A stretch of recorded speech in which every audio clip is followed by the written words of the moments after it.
rather do it outside if it was that choice. I was sort of kidding.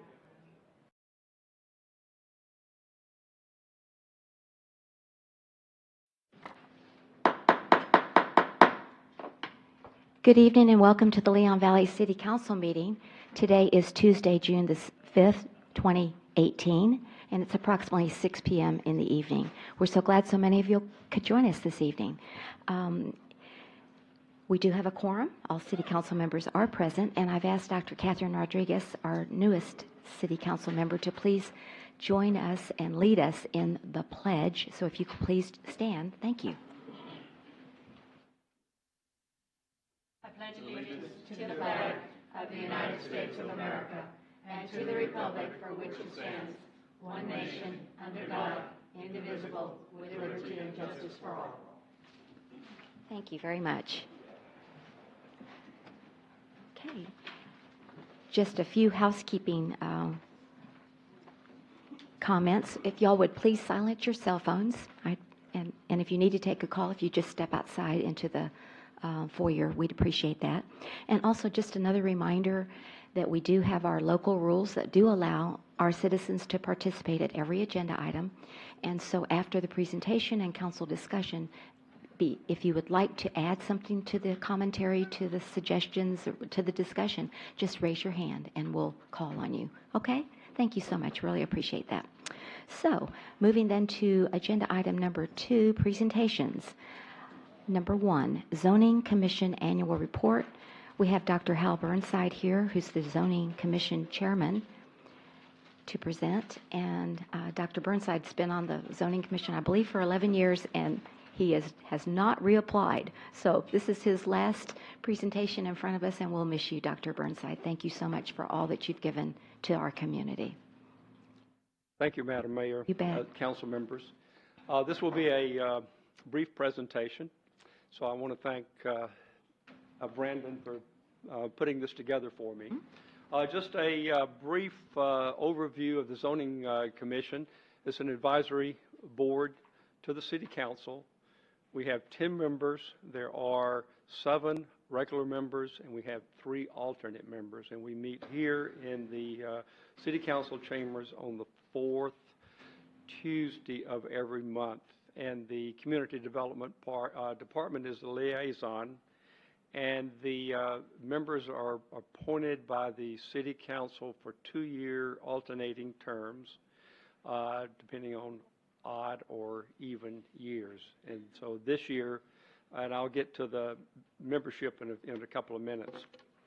On the next, the home rule, the Zoning Commission, the city has to have a Zoning Commission, and we make recommendations to the council on boundaries to new zoning, changes in zoning regulations, and then the enforcement, for example, of specific use permits. Okay. Last year, we heard 3 zoning changes. This is from May of 17, and then we had 8 specific use permits. And one of the big items that we worked on for, well, not only this last year, but preceding year, was the comprehensive updating of the comprehensive master plan, and that was approved by the City Council in January of this year. And the current status of the commission, of the 7 regular members, there is 1 vacancy, place 1, and Mr. Alonzo, who is the first alternate, had expressed a desire to become a regular member, and at our meeting 2 weeks ago, the Zoning Commission voted and to make a recommendation that he become a regular member, and that will come to the City Council, probably in maybe 2 weeks. I'm not exactly sure when that will be. Of the 2 other, and as the mayor said, I am not reapplying after 11 and a half years. We have Mr. Price and Mr. Profit there in places 6 and 4 respectively, and they have reapplied to become a regular, to reapply for regular membership. And then Mr. Dooley, who is the second alternate, has also reapplied. So in summary, there will be 3 vacancies depending on the actual Mr. Alonso. Probably one vacancy regular, and then there will be 2 vacancies if you approve his in the alternates. But there will be 3 positions that will need to be filled in total. Okay. Thank you. Next slide. Some of the current initiatives, besides the regular zoning cases and the specific use permits, is that the zoning commission is in the process of making recommendations to major revisions to the zoning code. The zoning code was the current one was enacted in 1972. Of course, there have been many updates to that, but the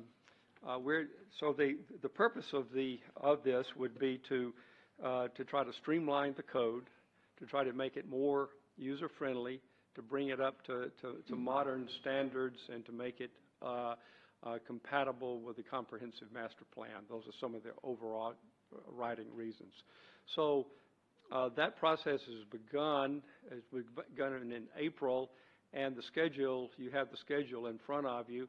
It's a pretty aggressive schedule if we think about it, trying to have those recommendations to come to the City Council in early November for your review and consideration. So those are the major items that we did last year, the current status of the commission, and what we're currently doing. So I would welcome if you have any questions. Mr. Burnside, I certainly do. On that aggressive schedule that you were talking about, I would like to maybe suggest that maybe after you complete a section that you just forward it to the council for our reviews, just so we don't have it all to look at in November, if that's possible. Is that possible? Just as you go through it, then we have some time to look at it. So that's what I would suggest. I don't know how my other colleagues feel. Okay, thank you. All right. Anything else? Would that also include feedback from y'all as you reviewing it? No. It would just deliberate or discuss. I'm sorry. That might entail some deliberation or discussion. Okay. So it'd be best that they can just review it and then come back and deliberate. After we submit all of the changes. In November, yeah. I just didn't want the whole thing to be given to us 2 weeks or a day or a weekend before we have to look at it all. So, thank you. Yes, Councilor Martinez. Wouldn't this is just a suggestion that possibly before it comes to council that we have a retreat and we go over this as an informal meeting, and we each can bring up our concerns or changes, and then once that's done, we can bring it forward to a council meeting. Okay, that's a suggestion that we can. Sort of like a workshop or whatever you want to call it, yeah. Would this be with the zoning commission or within the city council? What was your idea? It could be either way. Okay. All right, very good. Anyone else? Question? Yes. I just wanted Councilor to make a Alcocer. comment. I've been to many zoning meetings. Mr. Burnside, I thank you for your service and all the things. Every time your questions, your comments are really outstanding, and I appreciate the time. I wish you'd stay on for this important thing happening, but I can understand. It's been a long time. Thank you. Yes. Mayor and Anything else? Council, Yes. can I get back with you all about the workshop and retreat thing with regard to great. Open Meetings Act? So let me take a look at it and see so that we don't violate anything. Sure. Okay, that sounds great. Yes, Counselor Jordan. Yeah, in reference to that, if we're authorized to do that, I would like to consider just having the council and the Planning and Zoning Commission there so we could answer questions and actually work out a good I think work that might be a product good- towards the yeah. end, if that's possible. Number two, I want to thank Mr. Burnside for being on the Planning and Zoning Commission. 11 years is a long time. 11 and a half. 11 and a half, Yes, right? uh-huh. I think Time goes by fast. It does. we served together briefly, and thank you for your service, sir. Thank you. You bet. Okay. Yes, Dr. Edwards. Is it Dr. Burnside? Yes, it is. Well, I have a degree in engineering, so you probably don't want to ask a medical question. Yes, sir. Yes, sir, I know. But I wanted to thank you for all your service and good works, Dr. Burnside. Right. You bet. Okay. Well, thank you so much, and I'll see you in the hood. Okay. Okay, thank you. All right.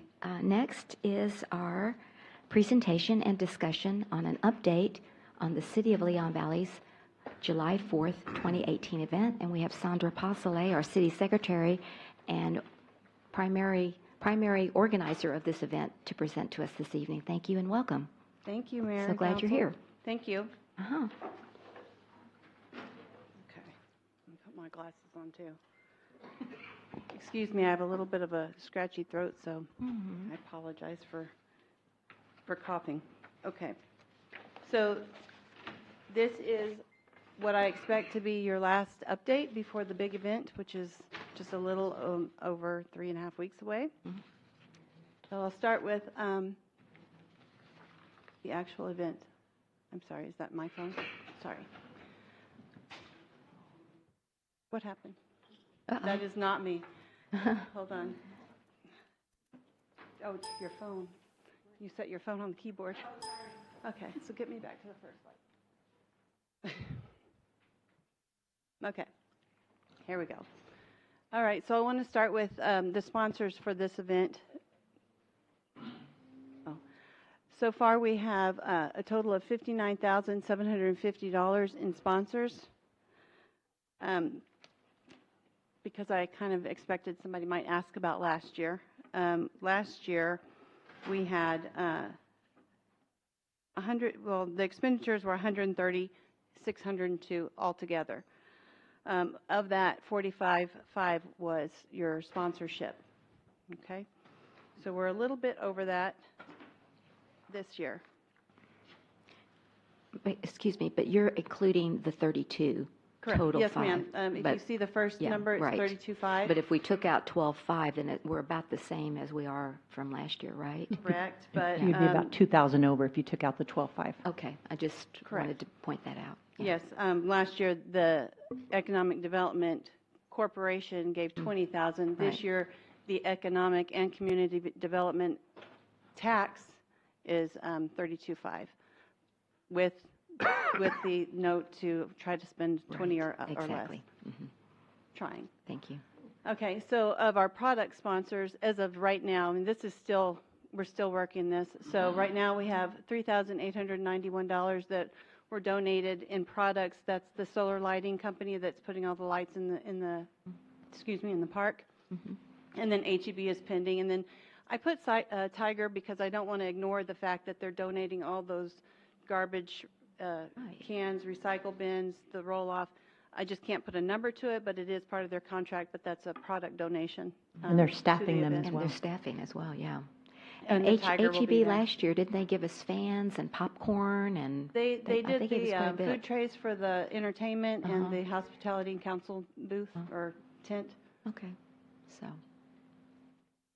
So your total in sponsorship is $46,000. That's from the general fund, $59,750 in monetary donations, and $3,891. So a total of $109,641 as of right now. So the event starts with the Pioneer Firecracker 5K Fun Run Walk. Chief Valdez. Oh, and Ms. Hill. Ms. Hill is here. So as we go through this, there's certain people that have been a huge help to me. I'm going to step aside and let them talk about their special part on this. Ms. Hill, would you like to come up and speak on your firecracker? I know that the flyer's kind of little, but I wanted to put it in there anyway. Hi. Yes. Good evening, Ms. Thank Hill, you. and welcome. Yes, thank you. Thank you very much. Yes, we are gearing up for the 5K, and we get tremendous support from Leon Valley, from the city, and from Fire Chief Valdez and the fire department in particular, who works with us on the route every year. And so this year we're doing a new route. As you can see, this kind of helps us deal with some of the issues related to the SAWS project and and Evers Road and the bridge, and and so not knowing what it was going to be like and what exactly might still happen, we wanted to just be prepared. And so we like this one because it's going to take us down, what is that, Forest Pine Street, and we'll go past the Evers Family Cemetery and through the Forest Oaks neighborhood, which we haven't done before. So it's kind of a new, route for people to get to see a different side of Leon Valley. We're excited. Starts at 7:30, time definite start. The city's been really great about closing off streets for us to make sure that all of our runners and walkers are safe. And so we make sure that we're going to do the time definite start at 7:30 this year because we need to be able to get those roads back open again for people and the residents that live here. So we want to make sure that everyone has a good time in the fun run, but we don't inconvenience the neighbors, and that we make good use of the city support that we have. Okay. It looks like we're starting out and we're going down Post Road and then we're going to take a right on Evers. Does it look like how are we going to get around the construction? We're going to go, That yellow line means something there? I wasn't sure. the bridge will be completed. It will? Oh, wait. Ah. Well, at least Okay. the I path did not know across, that. right? The path across will be. Yes. Okay, great. Thank you. So, so Okay. we will, that route is Okay. actually clear for us. Okay. And are we going to communicate to the Forest Oaks residents that this fun run will be going through their neighborhood? Yes, Okay, we are. good. We Just are. wanted to be sure. Yeah, They're we're going to gonna be shocked. we're going to do a little flyer and drop it off at everyone's house along the Okay, route so that great. they know. And we want to encourage people to come out Sure. and, if they're up in the morning, come on out with your coffee and cheer the runners and walkers on. Sure. And then, go back and enjoy your Wheaties or whatever. So. And there is a charge for this. There is a charge. It is a fundraiser for the Leon Valley Historical Society.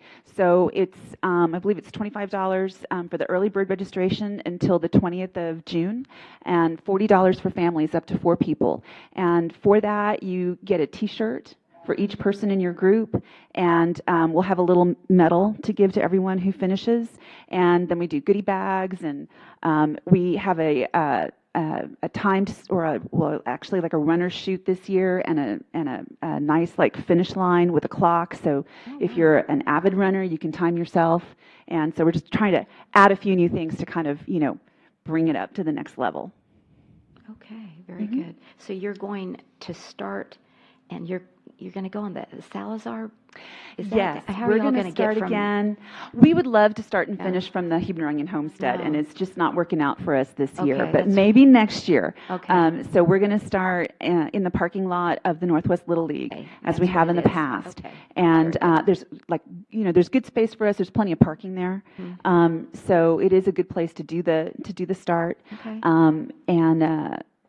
We're going to actually start as close to the Little League dugout as we can, and then come up Andres Salazar and turn down Poss and go all the way down Poss to Evers, Okay. and then up Evers to Forest Pine.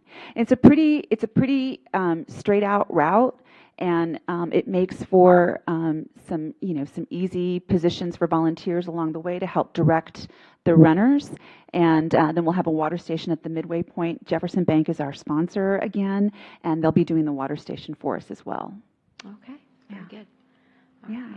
So you can sign up online. It's on our website, lvhistoricalsociety.org, and we'll be putting flyers out in the community as well and dropping them off at the library and here at City Hall and businesses around the area, or just look for our website and you can sign up right now. People are already doing it. Okay, very good. Hopefully it'll be cool at 7:30 in the morning. It's yeah. So it's the 4th of July, but last year was actually quite nice.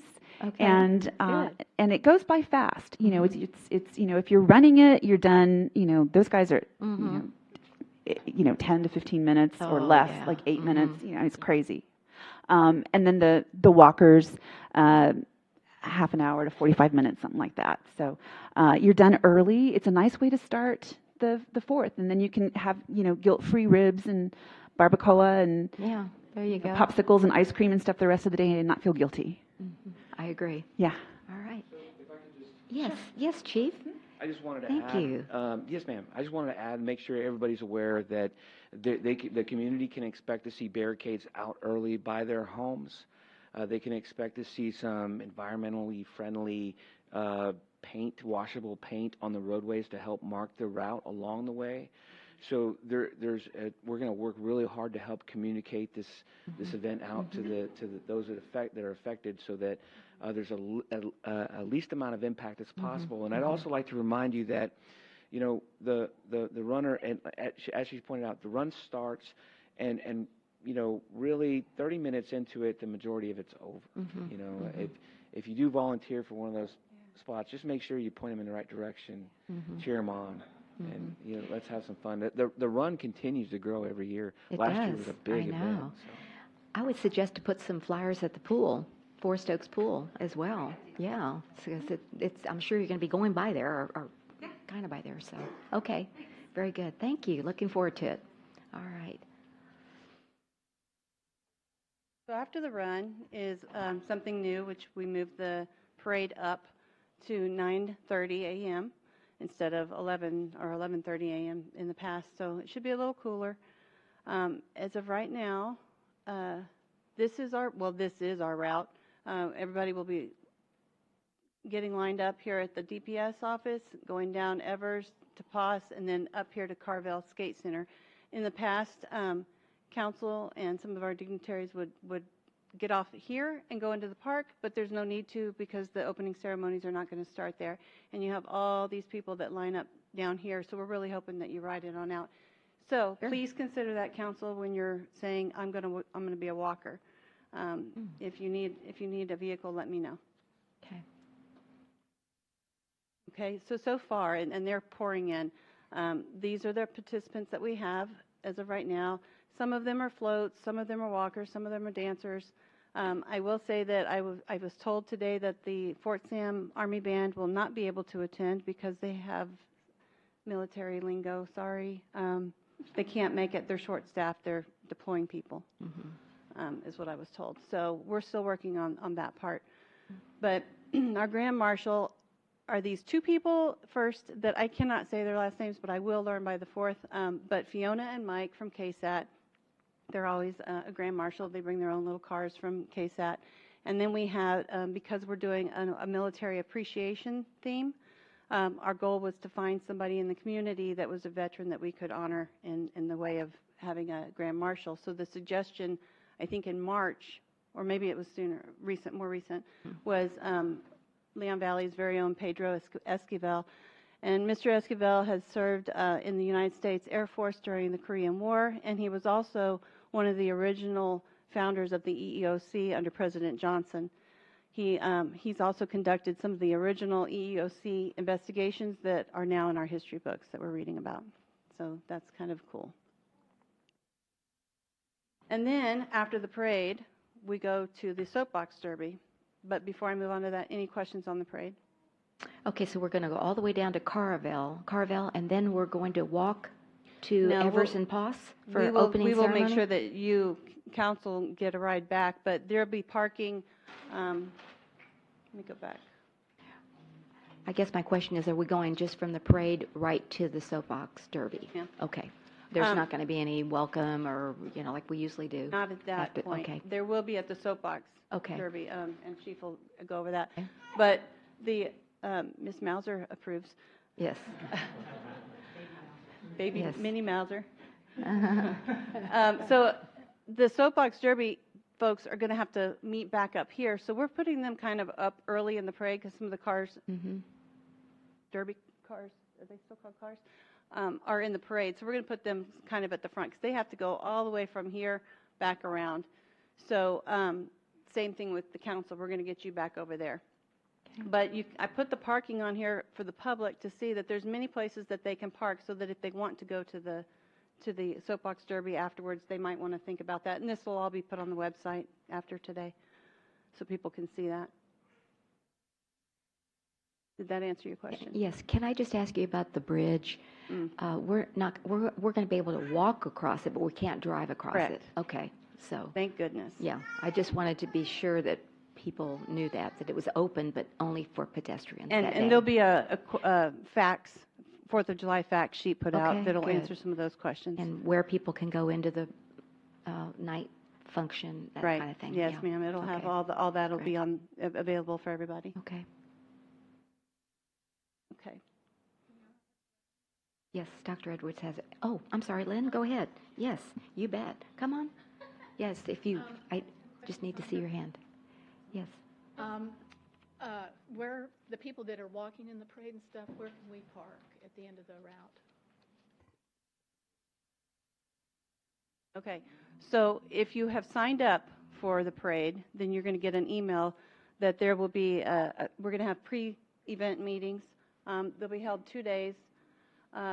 One will be for vendors, one will be for parade participants, and then the other one will be for volunteers. Each of those meetings will go over with the people who have applied to be in the parade on where to park that day, what time to be there, and how that's all going to go. We haven't done pre-event meetings in the past, but I think it's important to tell everybody what to expect before we get to that day. Mm-hmm. So we're doing those meetings. Maribel and I will be doing those the week before. Okay. So again, if you've applied to be in the parade, you'll get an email or a phone call. Okay, and then the other question I have is, I didn't see the beautification committee on there. Have we missed the deadline to sign up? No, ma'am. Okay, great, thanks. Okay.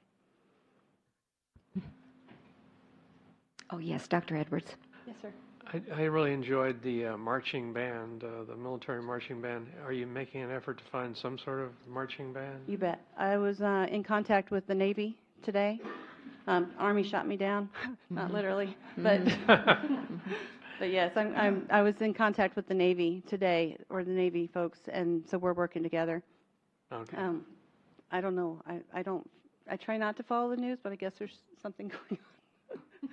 So anyway, I'm going to move on to the Soapbox Derby, but yes, sir, I am. Have you considered, like Marshall's ROTC? I did. They're in the parade. They're not performing with music, and I did contact the high school band and the cheer squad, but they've already made plans for their summer apparently. When I spoke to them last month. Okay, because they have the ROTC. They can have the do the honor guard. Well, they could, but I do have the Leon Valley Honor Guard, but we could also have them. But I think they're on here. They're halfway down. Mm-hmm. Navy ROTC. Yeah, right there. Yeah, ROTC. So yes, sir, they're involved. And does the Air Force have a band? I thought they had a band. I've reached out to all of them, but you the only have? one that Okay. I've actually talked to today was the Navy after the Army shot me down. Okay. The Marine Corps? Let's go through them Hey, all. if you have connections, call me and hook me Okay. up. Okay. Okay. Good. Okay, thank you. Yes, ma'am. Okay, so I'm going to turn it over to Chief to Okay, talk about great. Soapbox. 1, 2, 3, 4, 5, 6, 7, Thanks for the opportunity to, where's the little click? Oh, 18 cars. we're at 19 now. 19? And Oh, I'm- gosh, I can I'm- remember when it was no more after 16, and y'all just keep adding. I'm trying to make it stop. It's Yes, tough. it was 10. So, we just keep growing, and it is stopped officially, okay? Okay. This time, Mayor. Well, okay, it's probably going to get to 20, right, before the 4th. Have an even number. Yeah. Well, we're gonna have, we've solved that problem by having a 24 bracket race, but there's gonna be some cars that draw a bye. And so we'll still have but as they advance, there's some cars that are just gonna get lucky on that second round and not have to race anybody. But all the kids want to race, so they don't want that bye. You can see two of our newest cars done here. That's McCoy's Lumber and Pena Upholstery, two of our older businesses here in Leon Valley. And I think that the energy is just getting bigger and bigger. The business owners are talking more, and they're actually we've met with them to talk about the Derby, and they all want to help. They're all pitching in. McCoy's is helping us deliver the hay.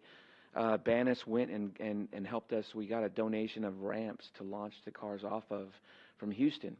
And so they drove to Houston and actually loaded them up and brought them back. And so it's a lot of good teamwork coming together from our business community. Great. I do want to just see if I can. There you go. So here's the overall track. It starts on the left-hand side there. There's staging near the car wash. Car wash is closed, so they've given us permission to just use their facility. The V6, V5, those are vendor locations that are open and available. We do have some vendors that have already signed up and registered to sell snow cones and food and things like that. So that's being worked through with Sandra. We do have portable bleachers being placed on Sulky Lane facing the racetrack, on Larksong facing the racetrack, and on Poss facing the racetrack. The one on the far right-hand side on the top is actually incorrect. It should be on the bottom facing the track. And where that location is going to be the Soapbox Derby Command Post, which is a little vintage camper and some speakers. We're going full Americana here, okay? So tables, 1968 vintage camper. Our announcers will be there announcing to the audience the safety rules and also introducing our local businesses and our drivers and why they were selected. We have some really young, great leaders that are being selected by the community, and I think everybody's going to be impressed by that. So there's some back and forth with the announcers, with the audience to kind of keep them informed. There's also a bracket board mounted at the finish line and at the start line so that everybody understands who's advancing, who's been eliminated, and how we're processing this whole thing. The race is the kickoff is at 11 o'clock. I'm telling all the racers. I have a meeting this Sunday with the racers. And I had one on Saturday with the business owners, the car owners, and we basically are telling them, we want to see your cars in the parade. So you're going to see a little bit more than you've seen in the past because McCoy's is bringing their big lumber truck with their car on it, and Pena Upholstery is going to have their car, and you might see Tint World and different businesses in the parade. So I think that's going to be a nice feature. We're telling them to, when they get through that parade, they need to hustle back up, drop your car off at staging, and get your driver to the finish line, where there'll be, we're going to have an opening prayer to wish for to pray for the safety of our drivers and the community. We'll have a national anthem sung by the daughter of one of our local businesses, and then we'll have a swearing in. The drivers will take a driver's oath. I'll be giving that oath. It's official. It's very official, so we have to make sure we swear them in, and then at that point we'll send them back up the hill, drivers to your engine, so to speak. And as we're walking up the hill, our announcers will be announcing to the crowd the safety rules. They'll be announcing a script, the businesses, thanking our sponsors, welcoming everyone to the community event, and identifying where things are, the vendors and things like that. We're going to try to kick off our first race at 11:20. So 11:15, 11:20, our first race will go. It's very important that everybody understands our team. We have 30 volunteers that or we have a chart. I'm just going to kind of just show this to you, but it's pretty well organized as far as an organizational chart of who's doing what and when and where and who's loading cars and who's the finish line person and who's the judge and who's waving the checkered flag, which is all you, by the way.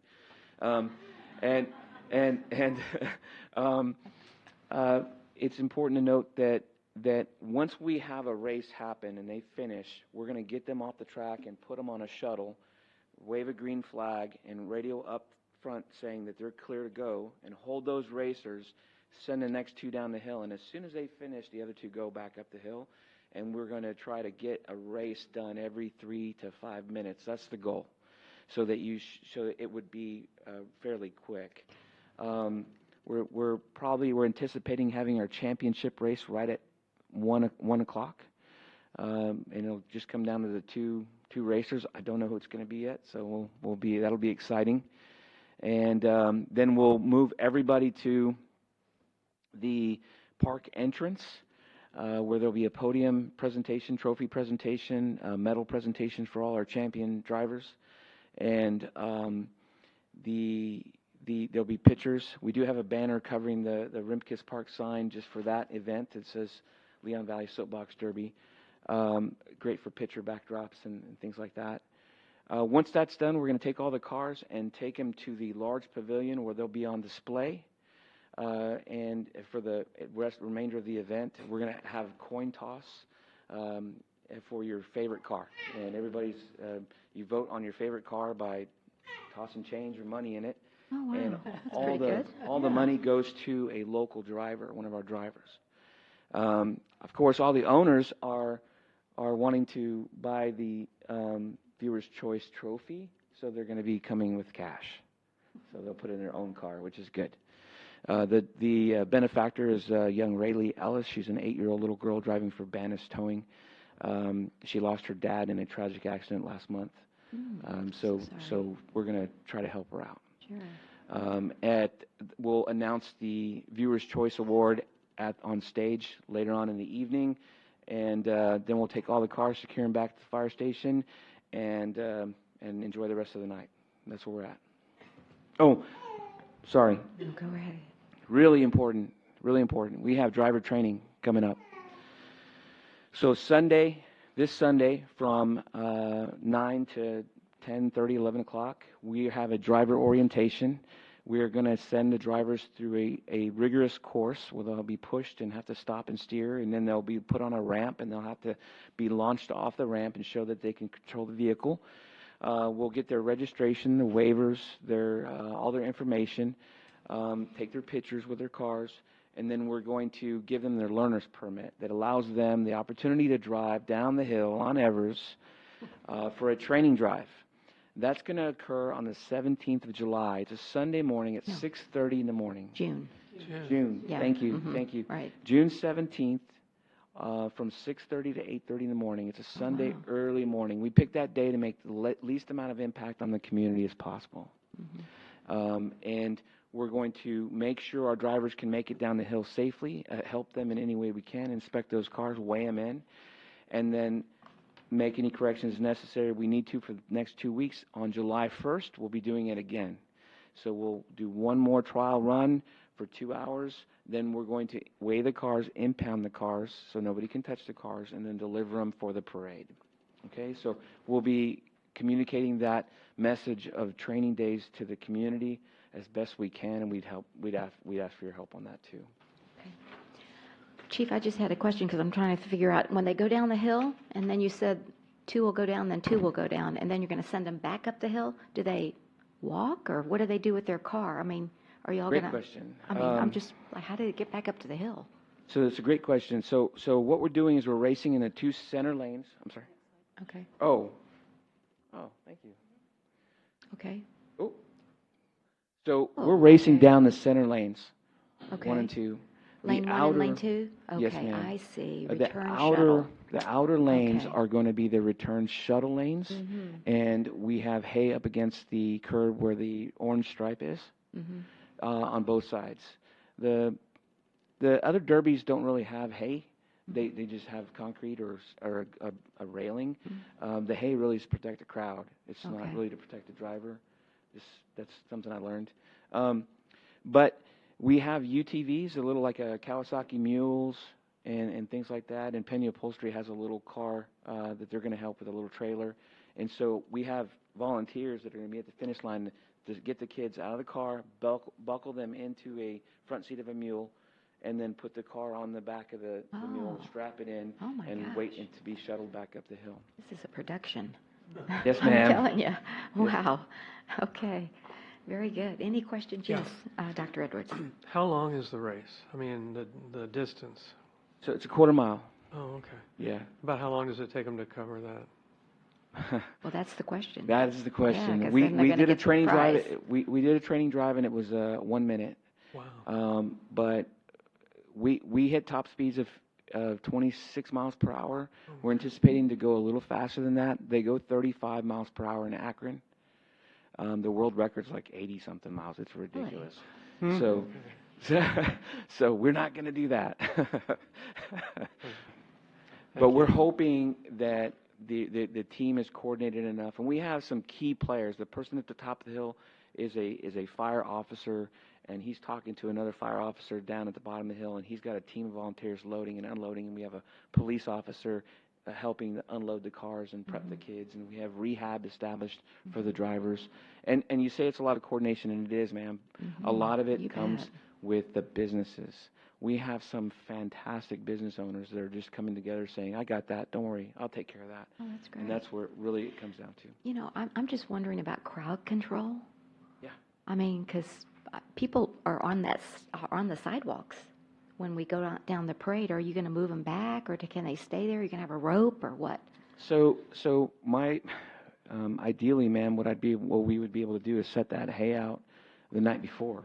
Okay, so they have to stay behind the hay. And then we're I going to see. place signs on the hay up and Okay. down that say Soapbox Derby starts at 11, stay off the hay. Stay off the hay. you Yeah, they know, don't want to sit there. Stay back for your Mhm. safety, that kind of stuff. And it's all Okay. up and down that row to kind of create that barrier. Okay, all right. I didn't realize that the hay was the barrier. Okay, thank you for that clarification. Yes, Councilor Martinez. Now, I remember you said the car and the driver must weigh exactly 200 pounds. Can't weigh, I've learned, the car cannot exceed 200 pounds. So if you want to race it at 150 pounds, you can. But it cannot exceed, the car and the driver both cannot exceed 200 pounds. Okay, and how do you weight them down? Sandbags or? So Houston donated a bunch of weights for us that are purchased for these cars, and they have little holes, and inside the frame of the car there's mounts for those weights. They slide on, they bolt down, and you can put the weights in the middle, the front or the rear, and it's up to you to figure out what you think is your best strategy to build your car. So there's some physics involved in that. I'm not going to tell anybody because I have a car in the race. Kind of like Where are you going to put yours? He's not going to tell. No. Yeah, okay. It's kind of like in the Pinewood Derby for the Cub Scouts. You know, you want to weight it so it gets the maximum speed. Yes, sir. Yes, sir. Very good. All right. All right. All right, very good. How exciting. Thank you, ma'am. Any other questions? And will KSAT 12 be, live on KSAT 12? We're going to be on TV? That. Oh, okay. I Just thought hope I'd so. ask. It's kind of different. So, all righty. Thank you. Thank you. So the day continues.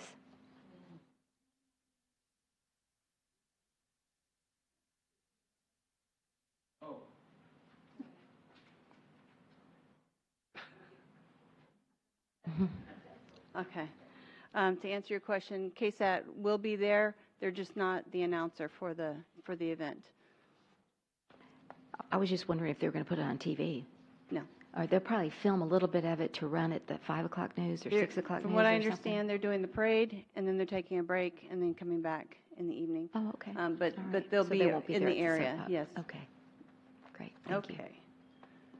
Oh, sure. Okay, well, ta-da! This is the flyer, and your very own Sherry Watson from the library created this. She's And, so creative. Isn't it cool? Yes. See, it's got little soapbox, little guys, and they're all the military branches. And then you've got your flags that are your sponsors. And so she did this by hand, if I'm not mistaken, right? Mm-hmm. Well, we'll just say she did it all by hand. Mm-hmm. I know. She's just incredible. Yes, Yeah. and she volunteered to do this, and she did threw that theme out for y'all to vote on, and so thank you to Sherry Watson. Okay, so the park opens at 5. So we just finished the Soapbox Derby, and you're hot. You want to go home, take a break, whatever. Great. Because we're going to be working while you're doing that. You can either go to the pool, which Sela's going to be having some activities. I don't know what they are right now. I believe they told Mr. Dimmeline that they're working up some plans for the 2 to 4 hours. So 2 to 4. from 2 to 4. Okay. So if you want to go cool off, there'll be things going on there, or you can go home.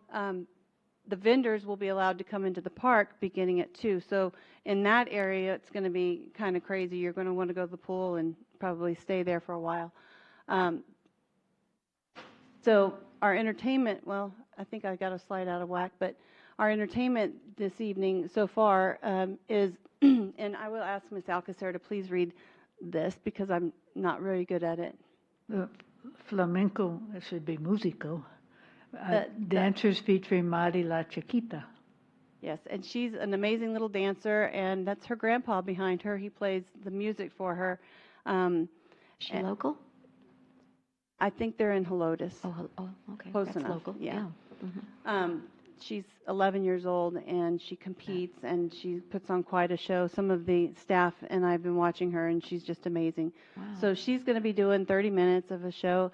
A couple of the guys in the fire department and the committee were coming up with some fun little, like watermelon contest eating, hot dog. We're not sure what we're going to have people try to choke down for 15-minute, 15-minute gaps on the stage. So I'll be letting you know so that you can sign up to eat some hot dogs or watermelon. And then we have, following Little Chiquita, we have Alan Hendrickson, who was here last year. He'll be back. And our feature band is the Max, which is a high-energy cover band. They're local. They've been around since 1983 in the area. So that's gonna be a fun lineup. Our food booth so far, we have, actually that should be updated. I just added one. So 11 food booths. Actually, I'm wrong. I just got a bunch today. Let me go back. We actually have 17 booths as of now. Oh, great. And we've collected $4,850 in booth sales. So we have the top are booths, and the bottom ones, those are food trucks. 2 of those trucks are Kona iced, and they're going to be at the Soapbox Derby, one at the top, one at the bottom. And so that somebody asked me to make sure there was some cool refreshments, so they're doing that. As far as the fun, we have, I'm going to read these off. This one here, that's the Pirates' Revenge. That was here last year. This is a new one, and I think we should have this for like some sort of staff retreat, because you stand on these things, and these things they'll knock you down. But it'd be fun. But that's called the Meltdown Action X Game. That's going to be a lot of fun. A lot of the younger people have seen this. It's kind of on the show called Wipeout, but it's all inflatable, so nobody will get hurt. Over here, this thing, that's 4 people can get on that. It's called a Euro Bungee. And then, of course, we have the Moon Bounce. And this, you all know, it's a dunking booth. And about, I think 2 or 3 weeks ago, I sent out an email saying, hey, guys, tell me how to put somebody in this. And nobody had anything to say. So I'd like to make a suggestion that we put the person who said we should have it, and she's here, Ms. Chasen. So if anyone has suggestions on how and who we should put somebody in there. Chief Salvaggio. Chief Salvaggio. Yeah. So He's not here. Automatically voted in. So if you want to send me some ideas on who we should put in there, let me know. Somebody had said that we should have had it like a nominate your teacher or something, but I think that would be for maybe next year if we wanted to do that. Then we have this crazy looking thing up here. It's called the Uproar Demolition. Of course, the merry-go-round. And this one is new to the event. It's called the Human Gyro Orbitron.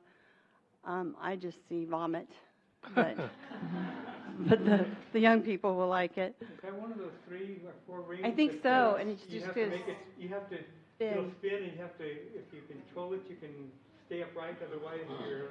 I don't think that this is a motor run thing. It's got nothing to do with how much you can. I get nauseous thinking about it. I don't know, but I know I wouldn't ride it, but apparently it's very popular.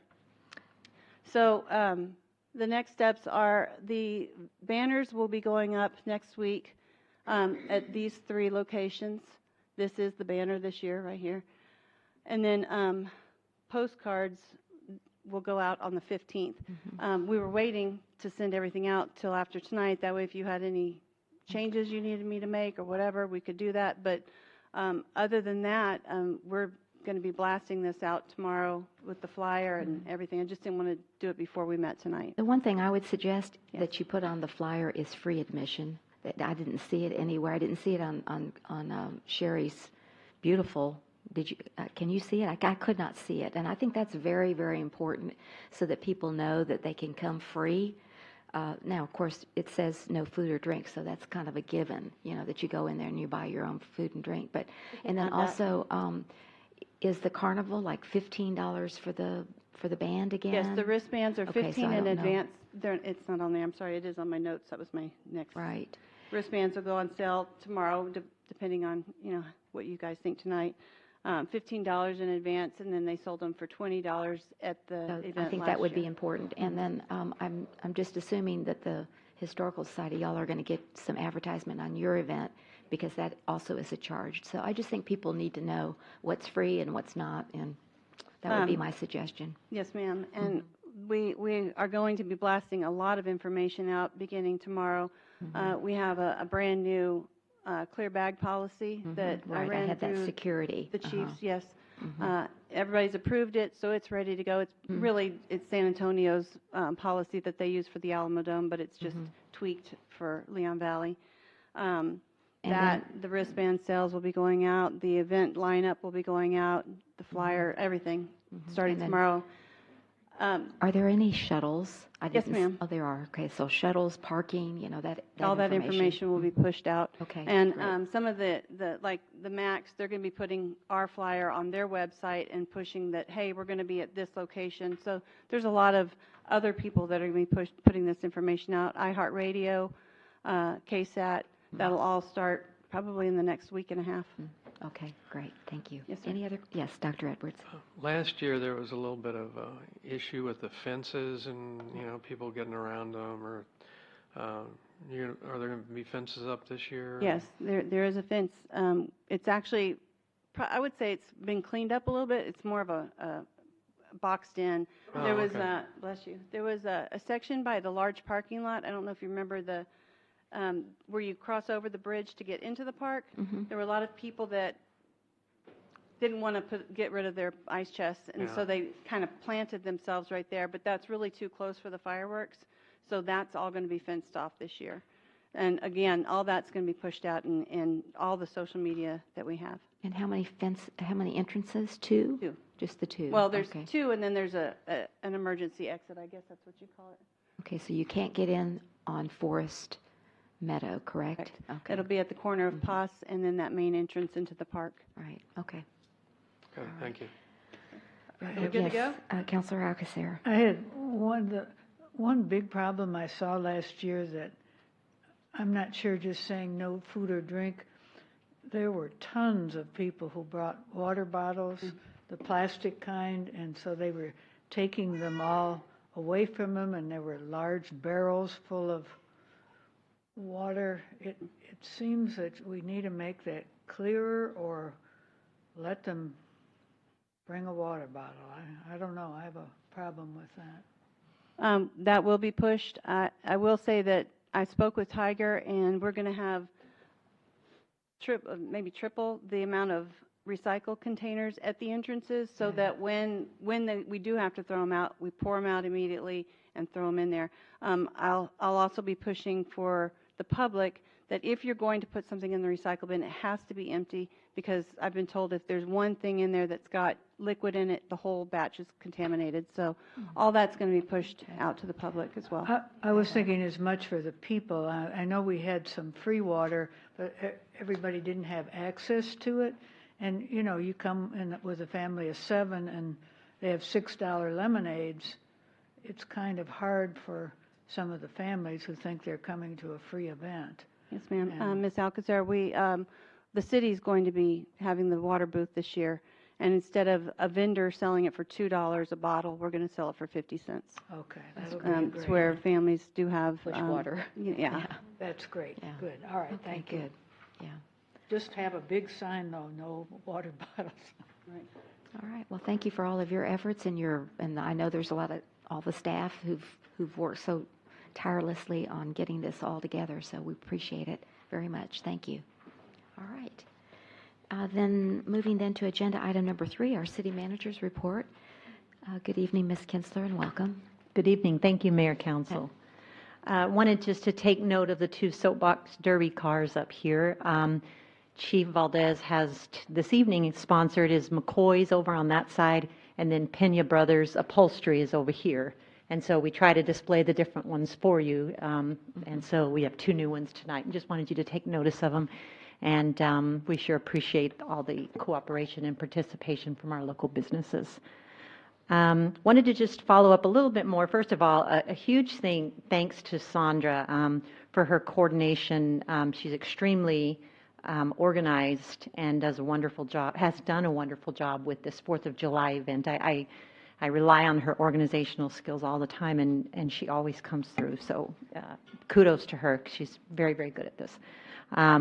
She doesn't want to do it next year, and I don't blame her. But we're going to move it. Maribel will be in charge of it for next year. That's why she's shadowing Sandra right now. But it does take up a lot of staff time, and I realize that. And Sandra has certainly, come to the call of duty. So I thank her for that. Sandra did explain to you during the presentation that Mr. Esquivel has accepted your invitation to be the Grand Marshal. We'll have to do a few accommodations for him, but we can certainly, we're going to get that done on our end. However, Mr. Daughtry, we mentioned him at the last meeting as well, who's the owner of Leon Valley Storage.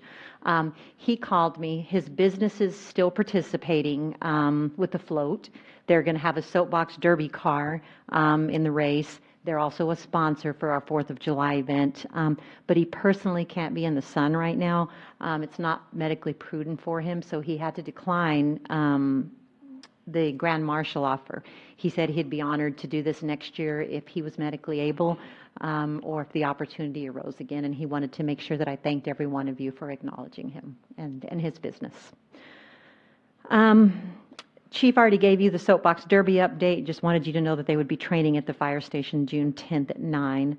And then the drivers that pass the initial test are going to be invited on June 17th and July 1st from 6:30 to 8:30 in the morning to be able to practice on that live course. And I don't remember Chief talking about that, so I wanted to mention that as well. When they do have the practices at 6:30 to 8:30, we'll make sure that we're notifying our community via social media, and then signage about the 2-hour temporary road closures. The test that he's doing is intended to verify the ability of these drivers, just to make sure that we keep them all safe. I wanted to let you know that we had a Leon Valley ambulance that was involved in an accident a few hours ago, was transporting a non-critical patient to the hospital. The ambulance driver stopped to assess for injuries and damage and discovered that the patient and the paramedic in the rear of the ambulance were unaffected. They didn't feel the accident. And the passenger of the other vehicle, it was a Suburban that our ambulance hit, was okay. A mutual aid ambulance responded to assist and transported the patient to the hospital without further incident. After that, we got the police department they arrived on scene and they did the investigation for us.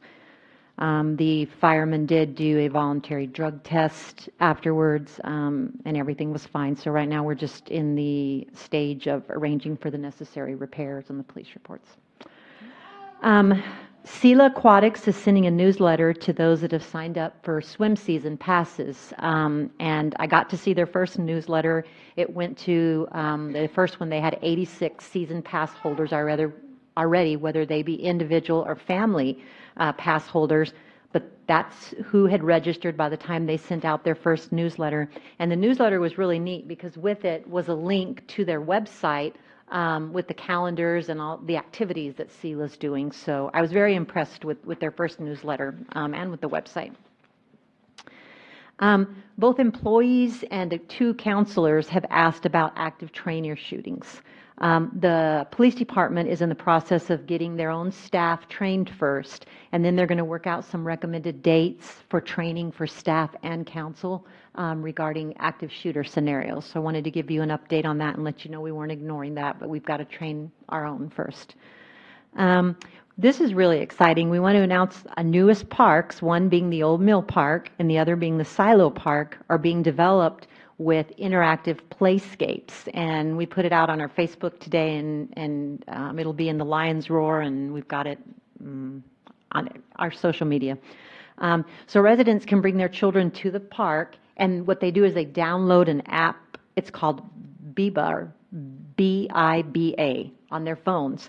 The app provides games and activities that you can interact with the play equipment, and it requires that the kids spend about 90% of their time doing physical activity and then about 10% of their time interacting with these apps on their phones. The research has shown that if you have a BIBA-powered playground, the kids are going to play longer, they're going to play harder, and they're going to want to do it much more often. So in addition to the playscapes, each park is going to have outdoor fitness equipment, picnic shelters, walking paths, benches, recycling bins, these dinosaur-shaped bike racks. The new pocket parks were designed with the intention of serving the neighborhoods that immediately surround those pocket parks, because, of course, Raymond Rimkus Park is usually accessed by vehicles for most of the residents. So what we like about these pocket parks is they're accessible to, the nearby neighborhoods, and people don't have to drive. And we believe they're much needed recreational opportunity, as did you. Otherwise, you wouldn't have put this equipment in the budget.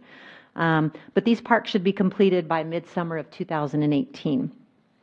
One final pocket park, which is the Ridge at Leon Valley, is in the process of being developed, and we hope to have it completed by this time next year, right before budget.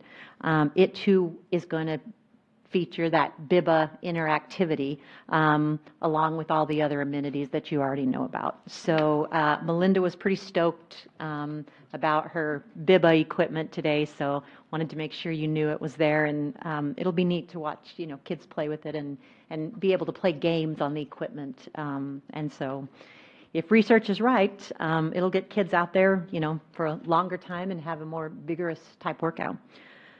On the city manager's report, it stated that a shelter training through a partnership with the Red Cross and the North Side Independent School District, that we were going to have a shelter drill.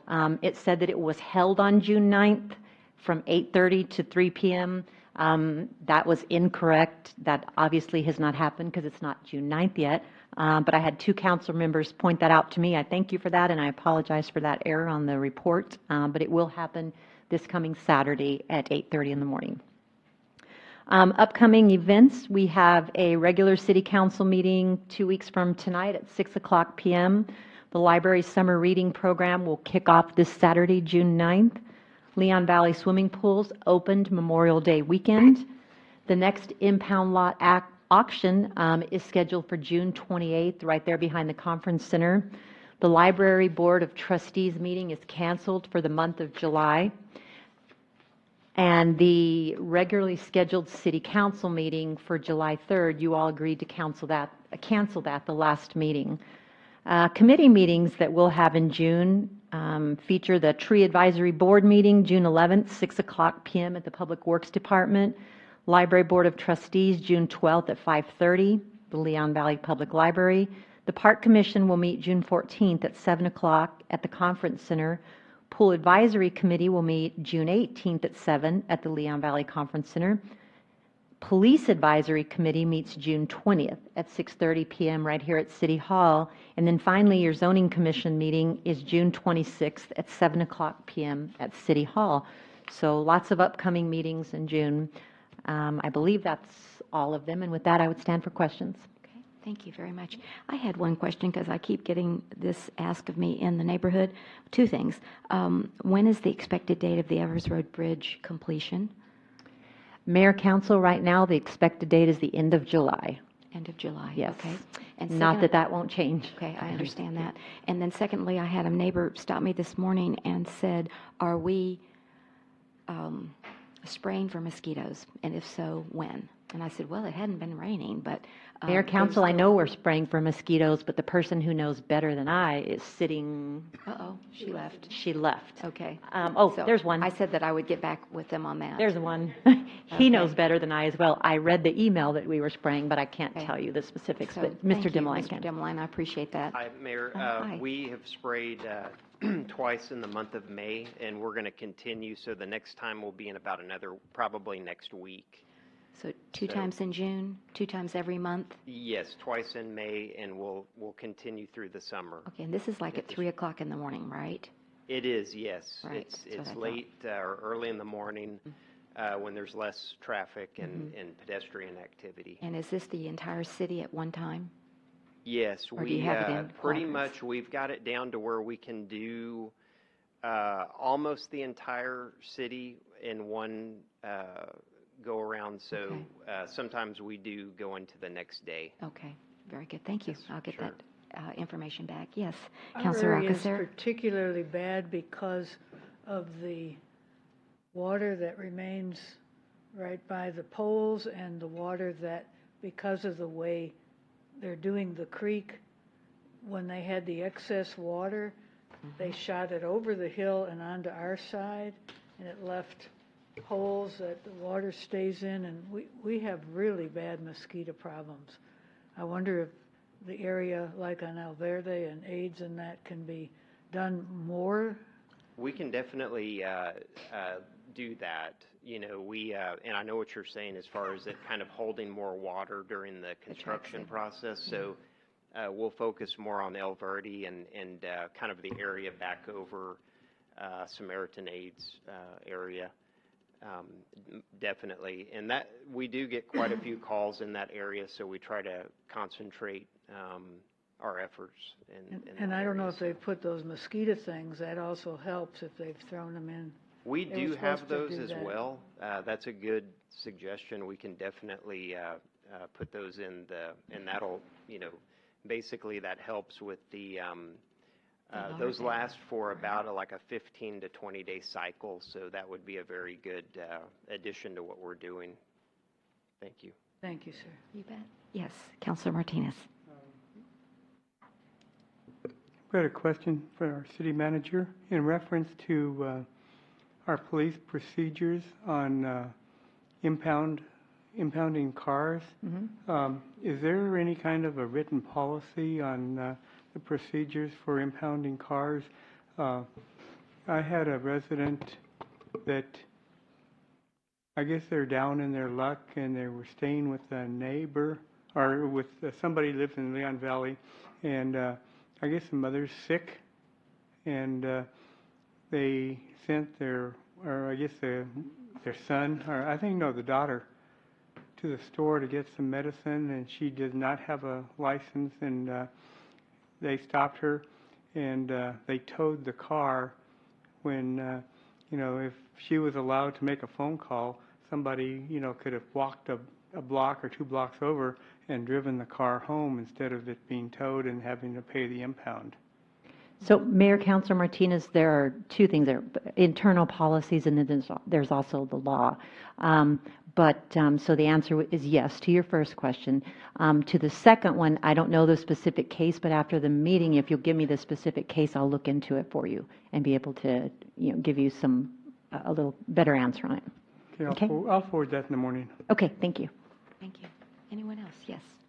Dr. Edwards. Yes, I just had a question. Since we went to this contract with SELA, I know it may have changed how the fees were arrived at, but some citizens have asked me, pointing out that last year there was kind of a cap on the fees for membership in the pools, you know, for a family, you know, so like if you had a family of 10, you didn't have to pay $400 or $500 for the summer. It was like a cap. I think we arrived at $200. Yeah. And it's my understanding that doesn't exist any longer. So that's kind of one issue. And so was that just arrived at by SELA, or and then the other issue was I know last year I think there was some mechanism where if people just were very low income, there was some process where you could get reduced fees to use the pool. So those are just a couple questions I had. Right. Thank you. Councilor Edwards, thank you. You're correct. In last year we had the ordinance was reflected those programs this year, and we can visit with SELA about that, but they do not, or you're correct, and they're not offering that to like a cap on a family. So it's each individual per person, but they do offer, they do have the ability to, where a person can pay monthly as well. But the affordability rate, they don't have that this year. So for low income, there's no real provision for this year? No, sir, there is not. Okay. All right. Okay. I just was wondering about that. Oh, there was one other issue. A couple of other people have asked me something like, oh, I want to join for my child or my grandchildren, but I don't swim. Do I have to join just to go down there with them? That question has come up before, and I think SELA kind of works that as a case by case. It is hard for them to manage as people come into the pool, but we can visit with them on that as well, on that item. As of right now, it's basically if you enter, you do have to pay an entry fee. Okay. All right. Thank you. Thank you. Thank you. Anything else? Yes, Councilor Jordan. Yes, I just had one question for the city manager.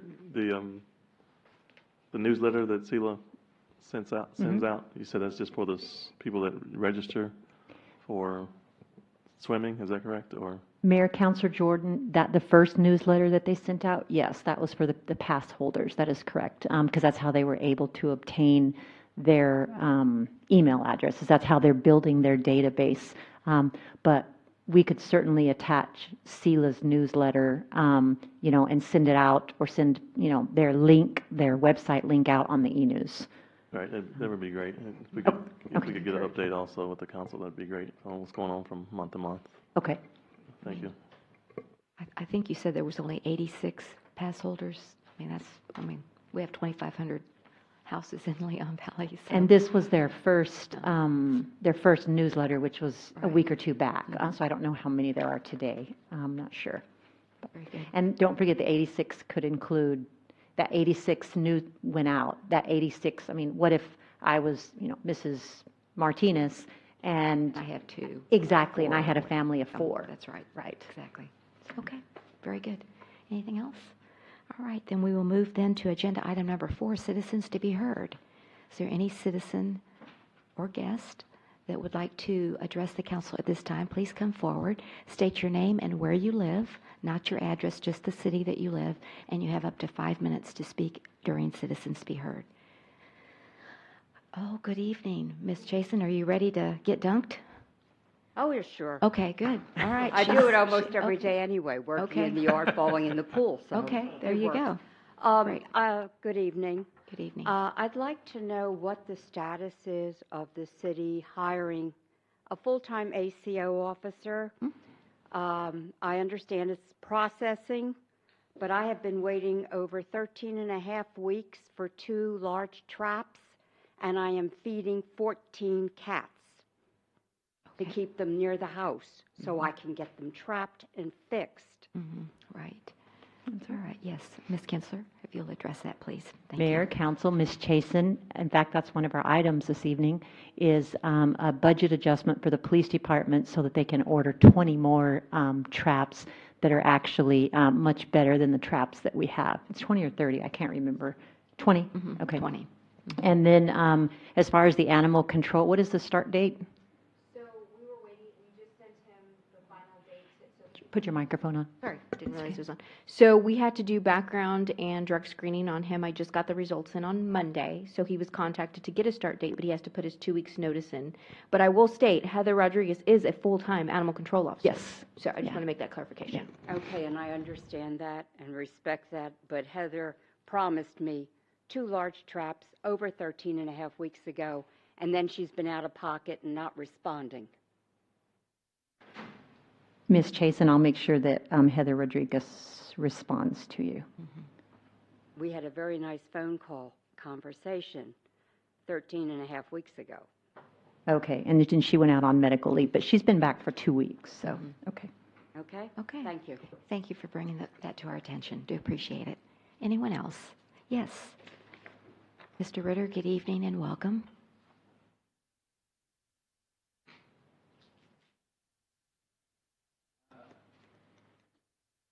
Yes, my name is Philip Riddle, and I live on Rue Sophie. I wanted to congratulate the mayor on her reelection and congratulate our new councilwoman and the reelection of our councilman.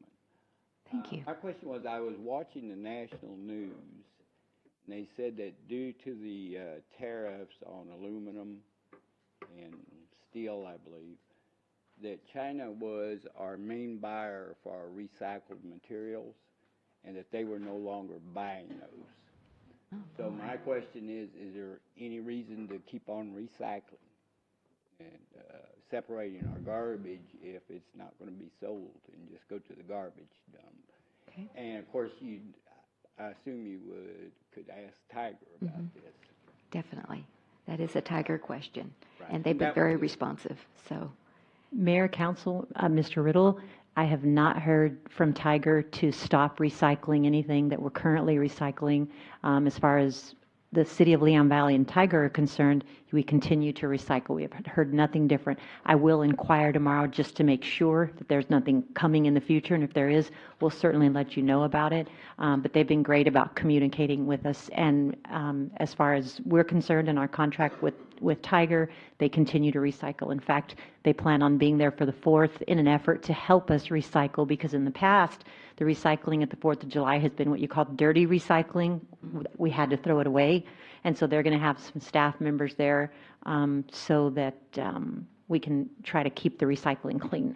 Okay, real good. Thank you, ma'am. Okay, You're good welcome. question. Thank you. Congratulations. Oh, thank you. Really appreciate it. I was just going to say that I know our prior waste management contract, whenever the bottom fell out of recycling, you still continue to recycle, and they would just keep it in a warehouse until the price came back up, is what I understood. So, yeah, I think we just need to continue our efforts because the landfill is finite, as we know. So, Yeah, it is. All right, very good. Thank you for that. Anyone else? Yes. Ms. Hill, welcome back to the podium. And tell us a little bit about the Yes, the ice cream social. I'll Social, keep that's it brief, right. Mhm. but I did want to thank you for your support and your participation in our ice cream social on the 21st. We had a really great day. We anticipate that we had between 800 and 900 people come out and see the homestead, and I never thought I would see a line of people waiting to get a peek inside the house, but they did. The entertainment was great. I think, we know we had at least 500, we know we had 500 people by 12:30. Because that's when the ice cream ran out. Right. So, and I think we easily had another 300 people that kind of came in the rest of the afternoon, even though it got hot. It just was really nice to see and affirming to see the buses pull up and people still getting off. So we want to thank everyone in the community for supporting us. And I'm still working on some final reports and the financial part. I was sending out thank you letters and making some phone calls, and I still have more people to thank. And then I'll do the finishing touches on our budget and stuff. But I just wanted to thank you and let you know that we felt like it was a successful event, and we hope that you do too. Thank you. I concur 100%. It was a wonderful day. Thanks. Thank you for all your efforts. Thanks. And we got a lot of exposure. Yes, thank you. All right. Anyone else? Okay. Then moving then to announcements by the mayor and council members. I thought I would just start this evening. I just wanted to follow up that we had our second meeting on Monday with TxDOT and Councilor Ana Sandoval, State Representative Justin Rodriguez's office, and State Senator Jose Menendez's office on the Bandera Road corridor. And so we're working on it and set another meeting for July. But I did want to say that Bandera Road is number 8 in the Metroplex as the most congested. We're number 62 in the state, but number 8 in our region. It is going to be a 2 to 7 year project. 2 years in planning. We're going to get a lot of citizen input on the preferred design, but then about a 5-year construction. So the synergy in the room was really good. And Brandon, thank you for being there. He's got a lot of great ideas and experience. Councilor Ana Sandoval, just based on all of our brainstorming, is going to develop a mission statement on what we'd like to see along Bandera Road. So it's very encouraging And so looking forward to continuing the dialogue. And we made a commitment at the end of August, we would have a public statement out to the community as to where we've been and where we're going. So that was very, very encouraging. Second, water restrictions. We are in stage 1 watering, and I walk every morning, and I cannot tell you, people are not, I think we just need to do a better job of pushing it out, because we have people watering on the weekends. You cannot water on the weekends when we're in stage 1. No watering Saturday, no watering on Sunday. And then again, you can only water from 11 p.m., no, to 7 a.m.? Is that 7 to 11, 7 p.m. to 11 a.m. There we go. I knew it was the 7 and 11. And then again, it's your last number of your house, like mine is 6939, so my 9 says that I can water on Fridays only. And again, you can always water with your hose at any time, so that's important to remember. So if we can just get that out so that we can, again, it's an awfully dry year. If you've looked at the newspaper and see how little rain we've gotten this year, it's a little scary. It really is. Anyway, then the third thing is that there is a contest that was communicated through the MPO at our last meeting, and then we mentioned it yesterday, or yes, at our meeting with TxDOT. It's called SafeDriverSA.com. SafeDriverSA.com, and this is from like June 11th through September 3rd. And get online and download an app on your phone, and you can somehow they can track how safe you are, as far as, I'm not sure, I tried to do it today. I haven't been successful in downloading it because I'm a computer nerd, but anyway, especially on my phone. But anyway, but the neat thing is that there's prizes, and it's USAA sponsored, and the grand prize is $10,000. And I asked them, where did they get the idea? They got the idea from Boston and then Seattle. So we're the 3rd city in the country to do this SafeDriverSA.com initiative. So look it up, and we'll try to put it on maybe e-news or something. So anyway, that's it. But thank you. I appreciate y'all being here this evening. So let me ask my colleagues, do you have any announcements, Dr. Edwards? Well, first of all, like I usually say this, thanks to everyone for coming out tonight. I agree that the Ice Cream Social was a great event, and we need to keep pushing forward to try to do something great with the Onion House. And I had a constituent raise the issue about the red lights, and I'd asked Ms. Kinsler about it last time, and I think she had emailed me a clarification. I'm kind of going blank on it. I'd asked a question about what happens if you run the red light, and you, do you remember exactly what it was? I do. So your question was, if you run a red light, whether or not you would be able to register your vehicle the following year if you had not paid your ticket. And I contacted you and told you the answer that I gave you was actually reversed. It was incorrect.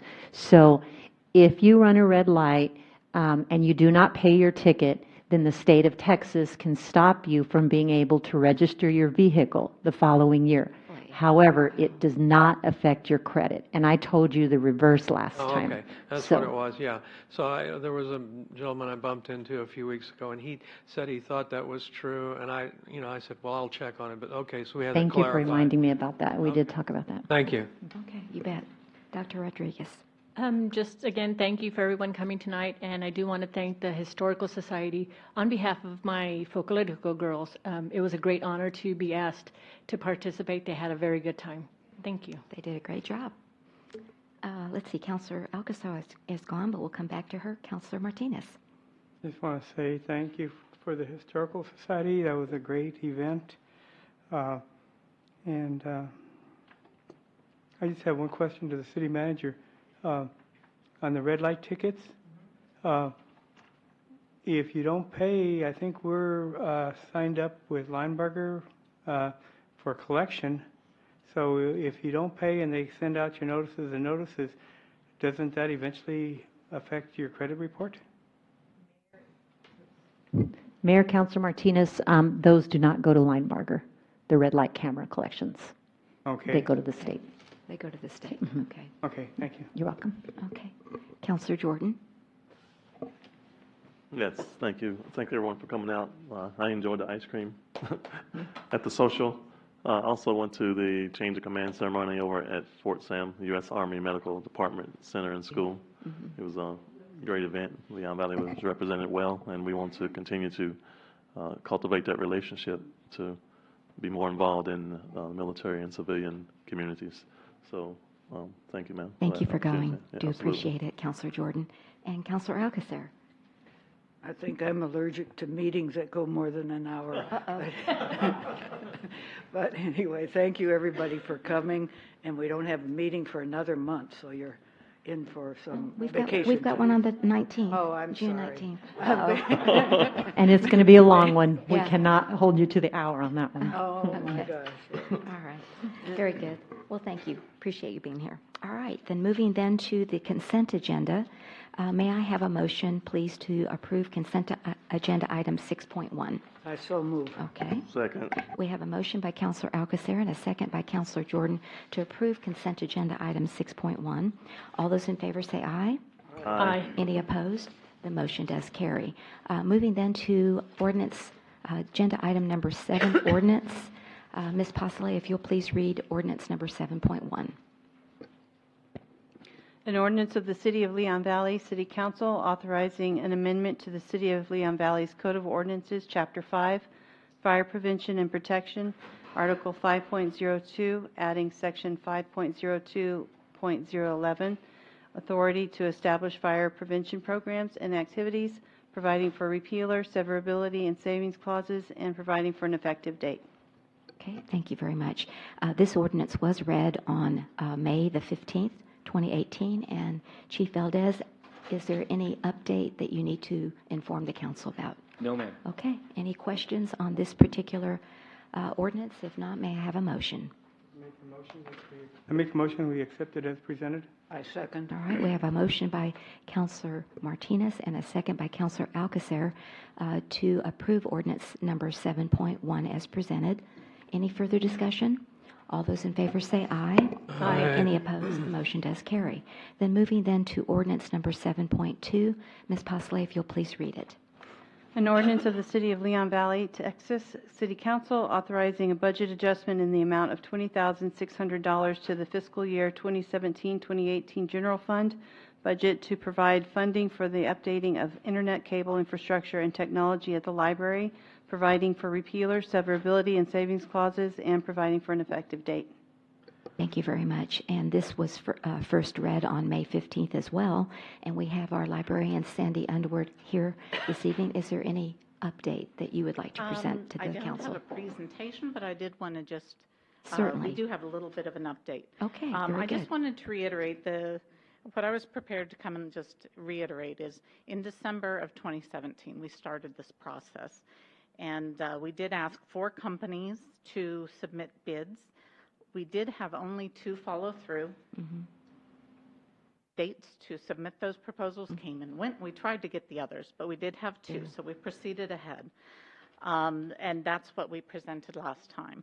Fiscal year 17, our hardwired internet use and our Wi-Fi internet use were very close. Hardwired was about 8,300. Wi-Fi was 8,219. So it was just within like 100 uses. The year prior, it was over 2,200 difference with Wi-Fi being down. So our Wi-Fi use is going up. We expect this year it'll surpass. So Wi-Fi is what we are seeing as the future of the library. For our size community, I come from a place where we had a very similar size community, a little bigger. We were looking to build the library. For our population, the 10,000 square feet is a great size. It is wonderful for our community. So we're not looking at building more. We have 10 public computers. They are used. They seem to be very adequate. We don't have issues. If we would have an issue, we have got iPads, we've got Chromebooks. I would love to buy laptops for in-library use too, but our Wi-Fi just doesn't, we can't even pick it up in the meeting room, which is where we do a lot of laptop use. So we would like to buy laptops. So if we do get to a point where we're thinking, oh, somebody is waiting for a computer, we can hand out a Chromebook. We'd like to be able to hand out laptops. So we're looking at Wi-Fi increased usage. So that's really our focus, and that's the future that we're seeing. I think that's really it, what I came prepared with. Since I kind of was looking at that, I know everybody's received some more information from Mr. Martinez, and I do have Barcom with us tonight. Okay. So we do, as a library, we think what we've done is done our due diligence. It's been a 6-month process. The board has heard it. We've gone back and forth. If there have been questions, Barcom's here to answer any questions. Okay. So I'm going to kind of Very good. open it up at that. All right. So then I'll ask Mr. Martinez. I know he sent out a technology update regarding this particular agenda item. Mr. Martinez. Yes, I am in this business, and I did review these 2 quotes, and I have serious issues with the Barcom's quote. For one thing, the price of the 38 drops is a little excessive, $180 per drop.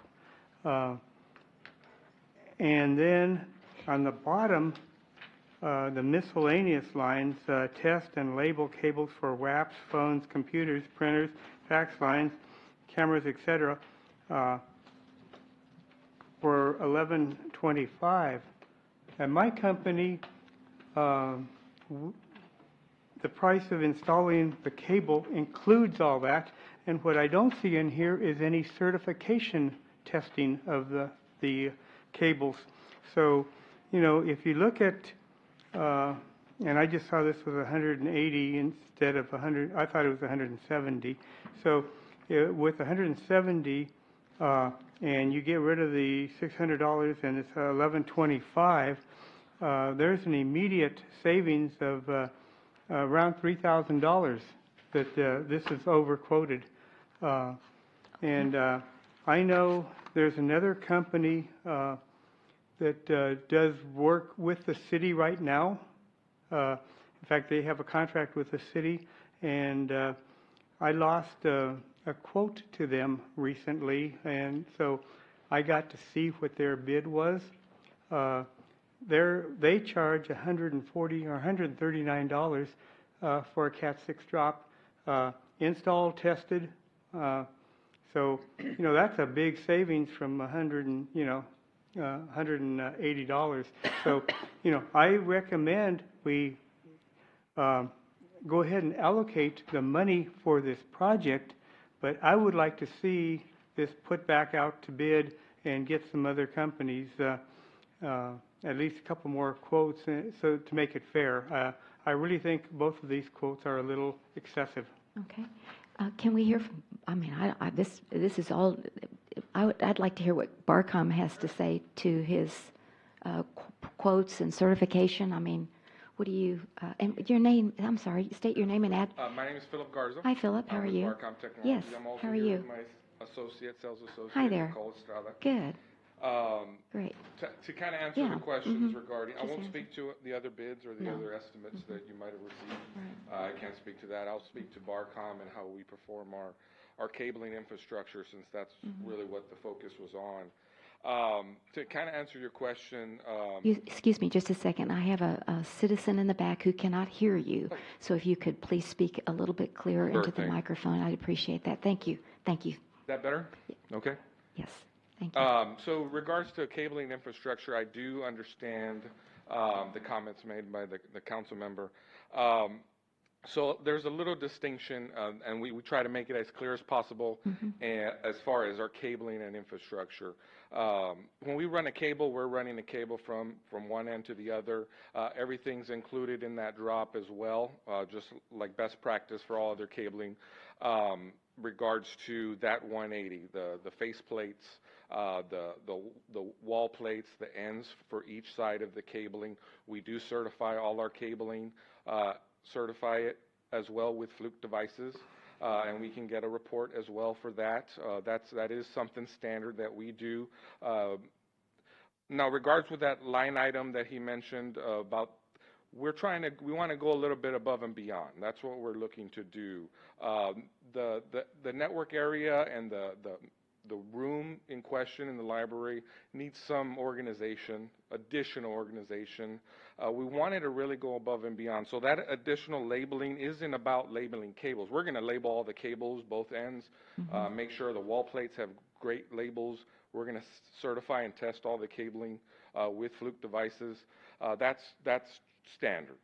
The additional labeling cabling, if you'll notice, it's talking about access points, phones, printers, computers. So it's about going that extra while we're out there, making sure that everything in question is labeled, organized, so that it just helps everybody. If there's an issue with computer one, we know where computer one is. Everybody knows if we're on with the end user, asking them a question about which computer they are, they can see it very clearly. I'm on computer one, or if it's a phone issue, I'm on phone one. So because we're going to touch every area of the library running the cable, so it's just trying to go a little above and beyond the cabling. But our standard cabling, the 180 drops, is going to come with certification, labeling of the drops, labeling to the patch panel, and certifying with our Fluke devices to make sure. And we can produce reports as well of everything that's been certified. We can print that out. Okay, very good. All right. Yes, Mr. Martinez. At my company and several other companies that I know about, the price of, in fact, I wrote it on here. The cost per cable pull represents all materials, including cable, electrical boxes, jacks, wall plates. In addition, the cost per cable pull represents all labor, including fishing walls, running cables through modular furniture, which we don't have here, terminating, testing, labeling, and providing certification reports. So that also includes terminating on the patch panel, and you're charging extra for terminating on the patch panel. All network voice cable drops will terminate directly onto a patch panel. And you estimated 10 hours for that. When we install stuff, we always label WAPs, AP1, AP2, and it's labeled on the patch panel that way. So that's just part of the normal installation. It's not an extra charge, and that's the way other companies do it. So you separate you charge a higher rate for running the cable, but then you charge the extra rate for certifying, testing, and do the other stuff. It should be included in the price. I can have that better clearly explained to ensure that that's a part of, as far as labeling the new equipment that we're going to be installing. But a little bit of what we're talking about is the cable runs. That's all included in the run of the drops. Running everything that's brand new is going to be labeled, certified, and tested. But I can make sure that that's better clearly stated for everybody. Mm-hmm. Okay. And we did have 2 bids, correct? We did. We went to, and I can't give you the names of the companies. Come to the, we're recording, yes. Yes, we went out. Originally, we approached 4 different companies. Right. I don't have the names with Sure. me tonight, but we really had trouble getting Sure. response, Mm-hmm. multiple visits to come out and see. And I started asking the companies that did respond, why is this so hard to get? We're peanuts compared to a lot of the jobs, the time they're putting into coming out. Well, let me ask you one thing. Okay. Everybody knows that I'm in this business. I would have passed on it because I'm on city council. I know even legally I could have bid on it, but I just for better reasons I would prefer to stand down from it. But we do have another company that does work for the city right now. Why weren't they contacted? There's I can give you probably 5 companies that would bid on this if I was asked. and we can get more responsive bids. That's why I say I would like to approve this tonight, approve the money, but I think we should look around for the best deal, especially being fiscally conservative with the city's money. I think we really need to look at other companies. Okay, can you remind me how we came to selecting Barcom? We had two. Was Barcom the lowest bidder? And we haven't done a formal Okay. selection. However, the trustee board approved because the bids as they came out, the two were within, I don't know, I think it's $300. Okay, and pretty so similar. Barcom takes care of all our library infrastructure right now and deals So it's with easier. it. So it's that for $300, that ease without bringing somebody else in and then me calling and saying, ugh, we need you to, what's going on? Trying to then kind of Band-Aid that. Right. But now if we're Can we talk too, $3,000, please? Yeah, we'll get some more input and then, but I think we heard what you have requested, and I just wanted some extra questions. So yes, Ms. Alcacer, if you'll continue, and then we'll have some other discussion. I personally think that the timing is very inappropriate and the personal comparison is also inappropriate, and I have we got nothing on this until last evening, and no data behind it. It was just somebody's idea. It just seemed an inappropriate, to me, approach, and I think we're just starting the summer season. This has been a needed thing. It's gone through the whole library board. We vetted it last meeting.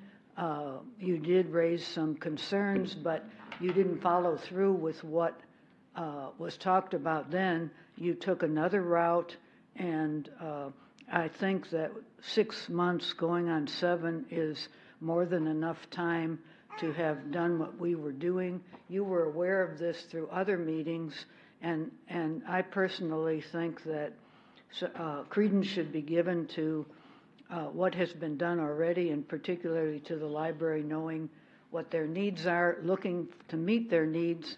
They've met it through this, and I would like to make a motion that we approve and not postpone this agenda, but approve it as recommended. I think should be allowed to make a comment. All right. Let's go ahead. We'll still save that motion, but let's hear from everyone else as well.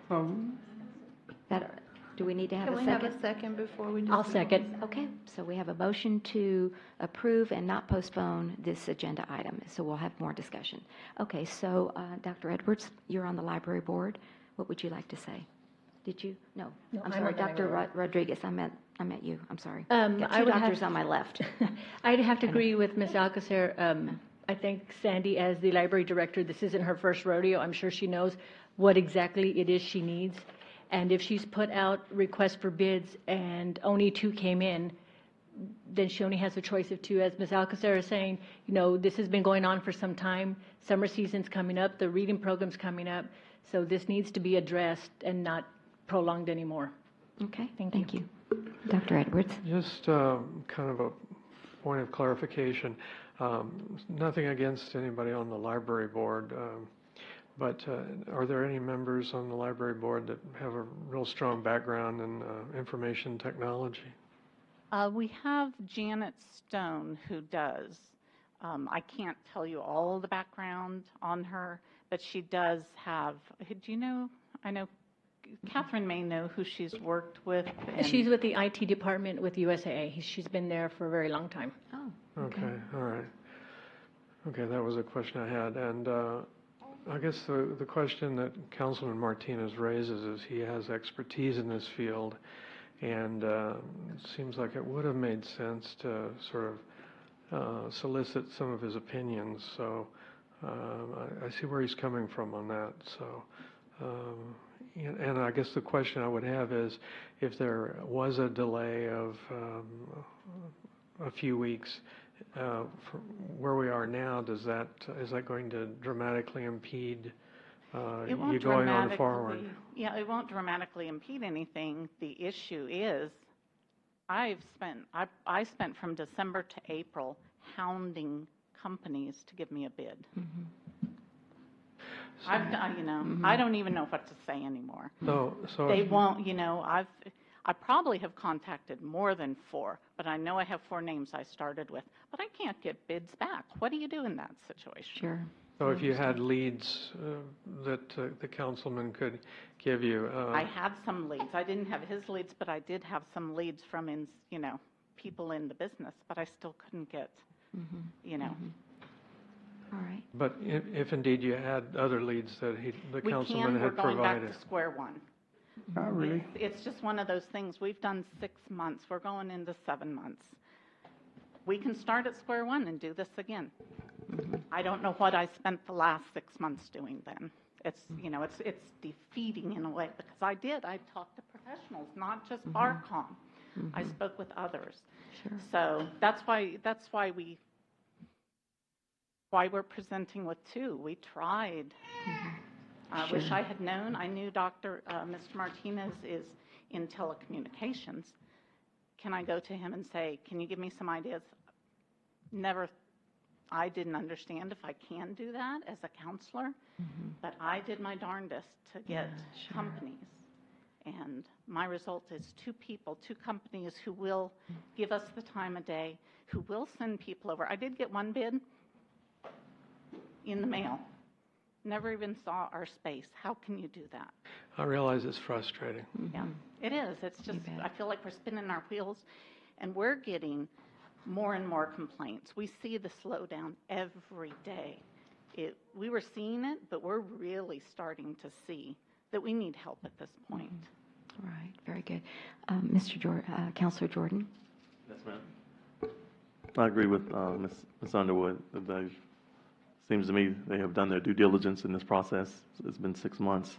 This is not a new issue to us. And the companies that did bid were within $300 of one another. So to me, it sounds like it's a comparable bid for the market. I'm not for sure if BARCOM saw Mr. Martinez's. Did you even see the statement of work from Mr. Martinez? You saw it? Yes. Okay. So I'm not sure. Even if you have 2 different opinions on professional, the knowledge of what needs to be done. However, I do know beyond a doubt, 100% certain that we, as counselors, have to be careful on what we recommend, who we recommend, so forth and so on, regardless of our background and our expertise. Yes, we want to be physically responsible, but we also have to make sure that there's a clearly defined rules of us being the policymakers versus us going directly to department heads and so forth. So I think it's time to move on with this project. Summer is here. The library director and the board have done their job, and it's time to move forward. Very That's good. how I believe. All right, yes. One more comment, Councilor Martinez. Okay, one thing you have to look at, and you have to separate 2 different issues here. This upgrade to the equipment will not speed up your internet. There's 2 different parts of this. The ISP, or the Internet Service Provider, provides the internet at a certain speed. And every company talks, all they want to mention is the download speed. Oh, we're going to give you 30 meg. We're going to give you 50 meg. We're going to give you 100 meg. That's the download speed. Where people are having trouble right now at the library, right now you have a 30 by 10. So that means, I think that's what we measured when on your computer. And as I measured, it's 100 by, I think it's 10. Yeah. Okay. I have gotten readings up to 52. However. Okay, but what you have to look at is 10 meg is your upload speed. So if you have people on there that are playing games, they're using up your bandwidth. If you have people actively doing searches and stuff, that's using up your upload bandwidth. And that's where you're having problems. Download 100 meg or 50 meg is more than enough. It's your upload speed. So even with this upgrading the hardware, if you still have 10 meg upload, you're still going to have the same problem. The upload speed, unless you get the upload speed faster, you're still going to have problems. And we've upgraded from what was it? 10? We weren't even at 35. I think we were like 10.2, 15.2, and we have recently then switched it in the last few months. Okay, but still. 110, so I can't tell Yes, you let's, But we Mr. discussed the speed because they Yeah, helped us get this is to where we Philip. are. Yeah. For less money than we were paying, we went from what, Oh, yeah. 15.2 to 100. Right, you were on an old legacy Spectrum internet style, about a 10 by 2 internet, and then now you're on a faster coax circuit of 100 by 10. So there's been an increase of the bandwidth, the internet, but the real foundation and the issues that we know out there is it's at the infrastructure level. It's at the cabling. It's old Cat 5 cabling, not Cat 5e or Cat 6, which is where we're trying to get to, Cat 6. But it's also the switches. It's also the wireless access points. It's also there's a lot of cabling that's piggybacked off of other hubs. So 5 computers are sharing one line to get back out the internet. So there's a lot of areas, and that's why we're trying to tackle is not just one area, not just the bandwidth, but also the stability, making sure the wireless does stay up when people are on it, making sure computers, if they're at a computer station of those 5 are actually sharing one line. You know, I think we saw that with the so picture. So they're all trying to force into one cable line, trying to get out.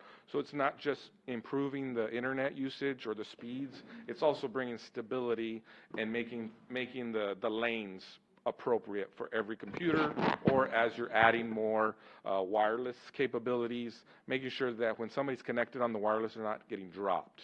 And then also creating, as far as bandwidth utilization, making sure we can separate private internet usage for the staff and the team, the library team, but also taking chunks out for the public.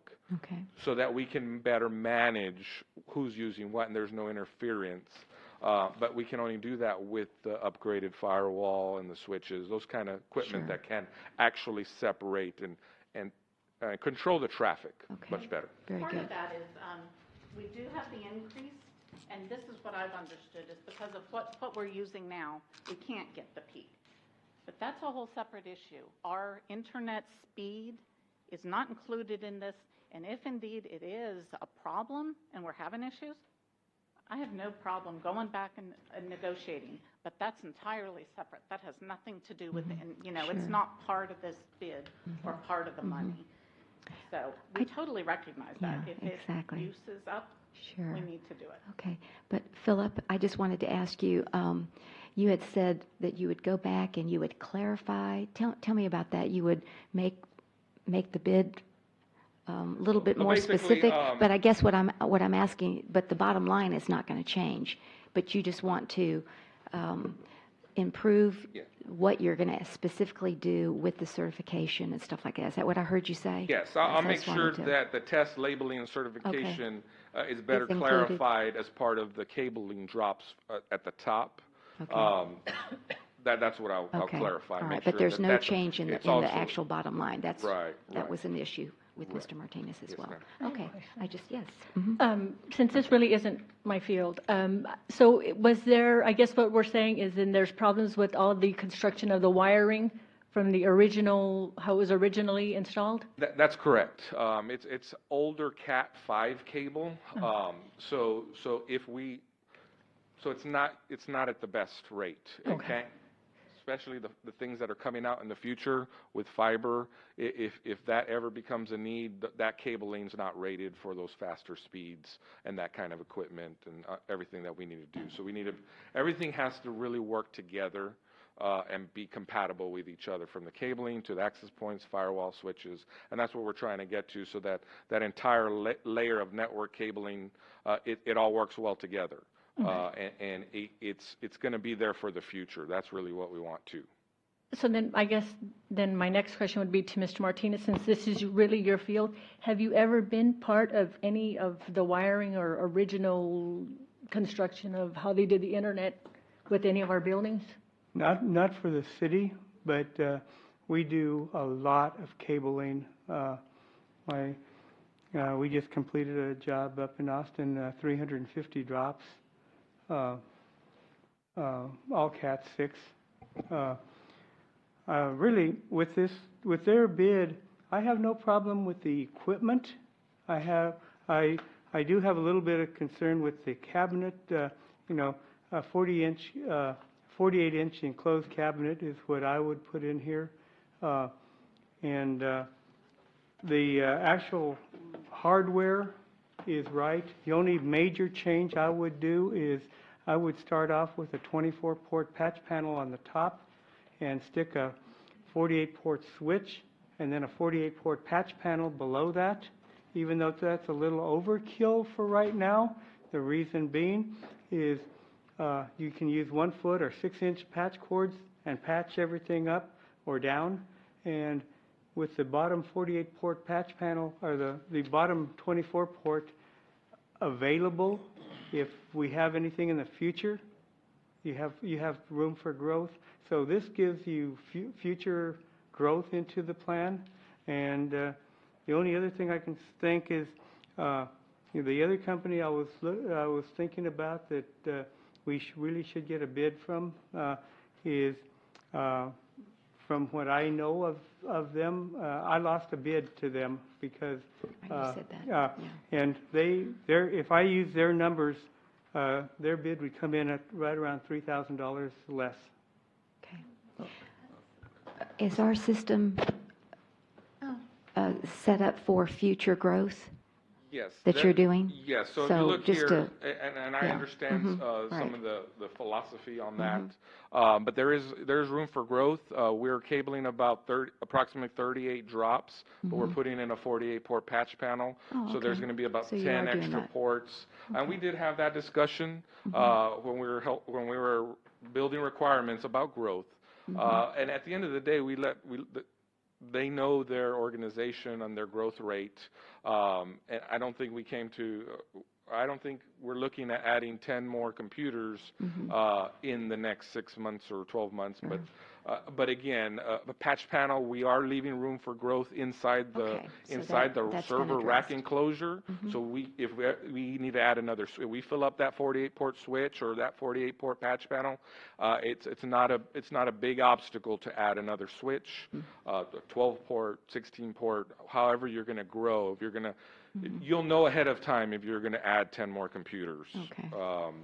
So that you can plan for that. But there'll be an available 10 extra ports at the end of this. All right. Very good. All right.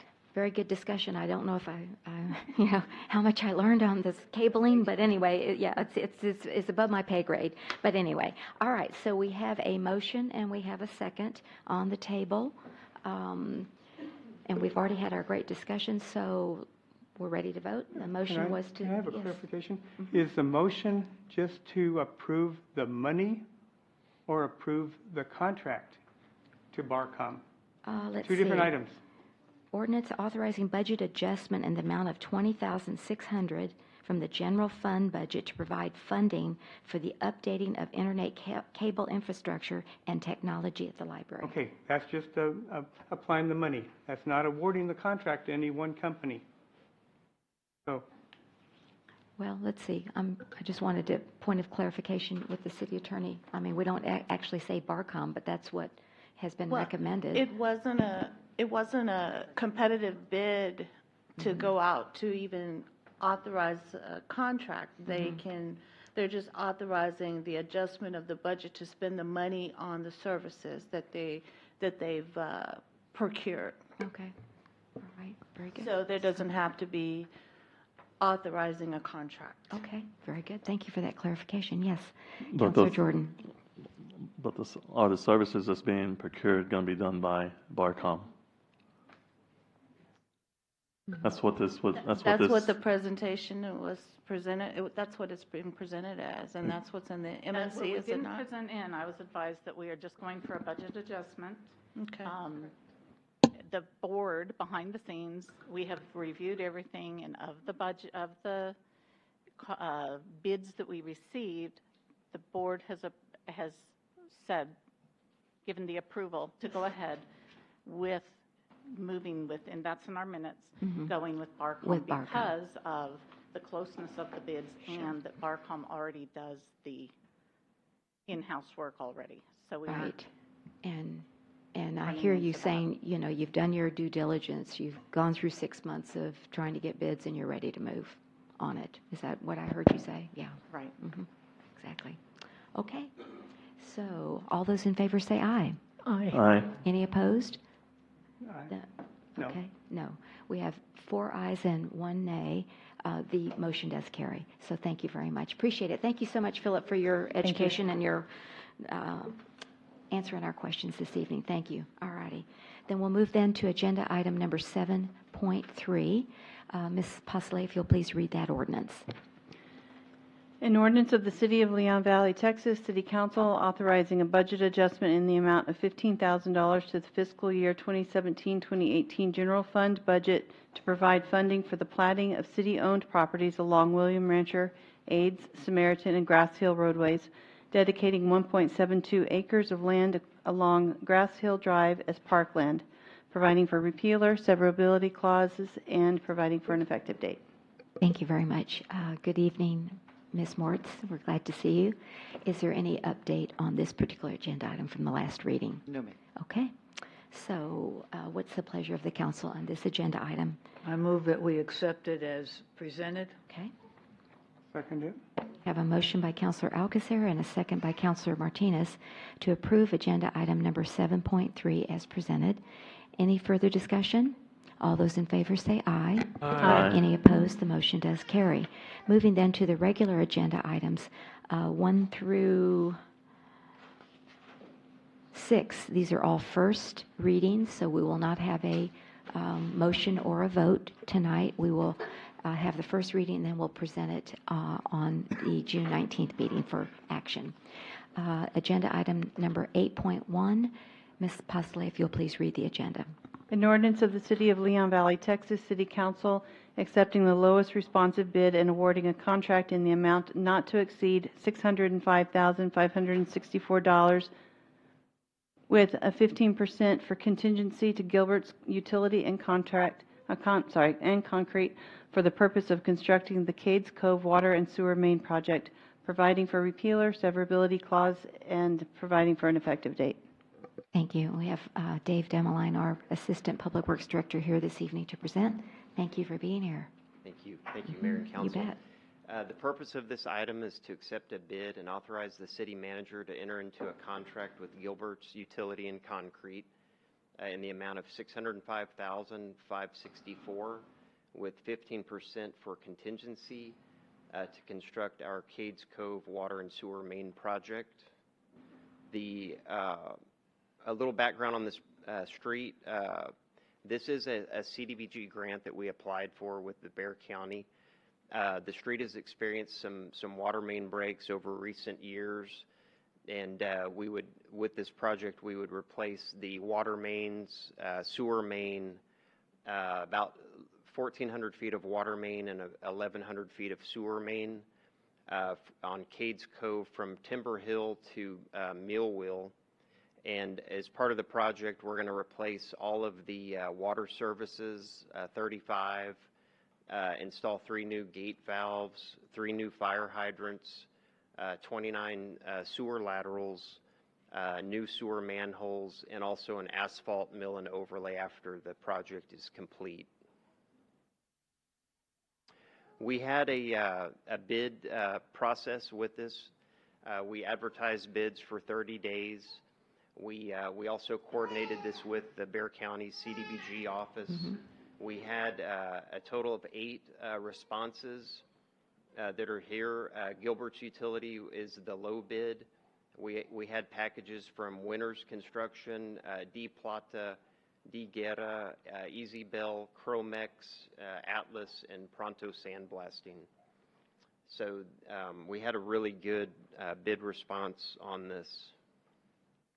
Our estimated budget was $790,000, and actual cost engineering is at $70,000. The low bid amount is at $605,564.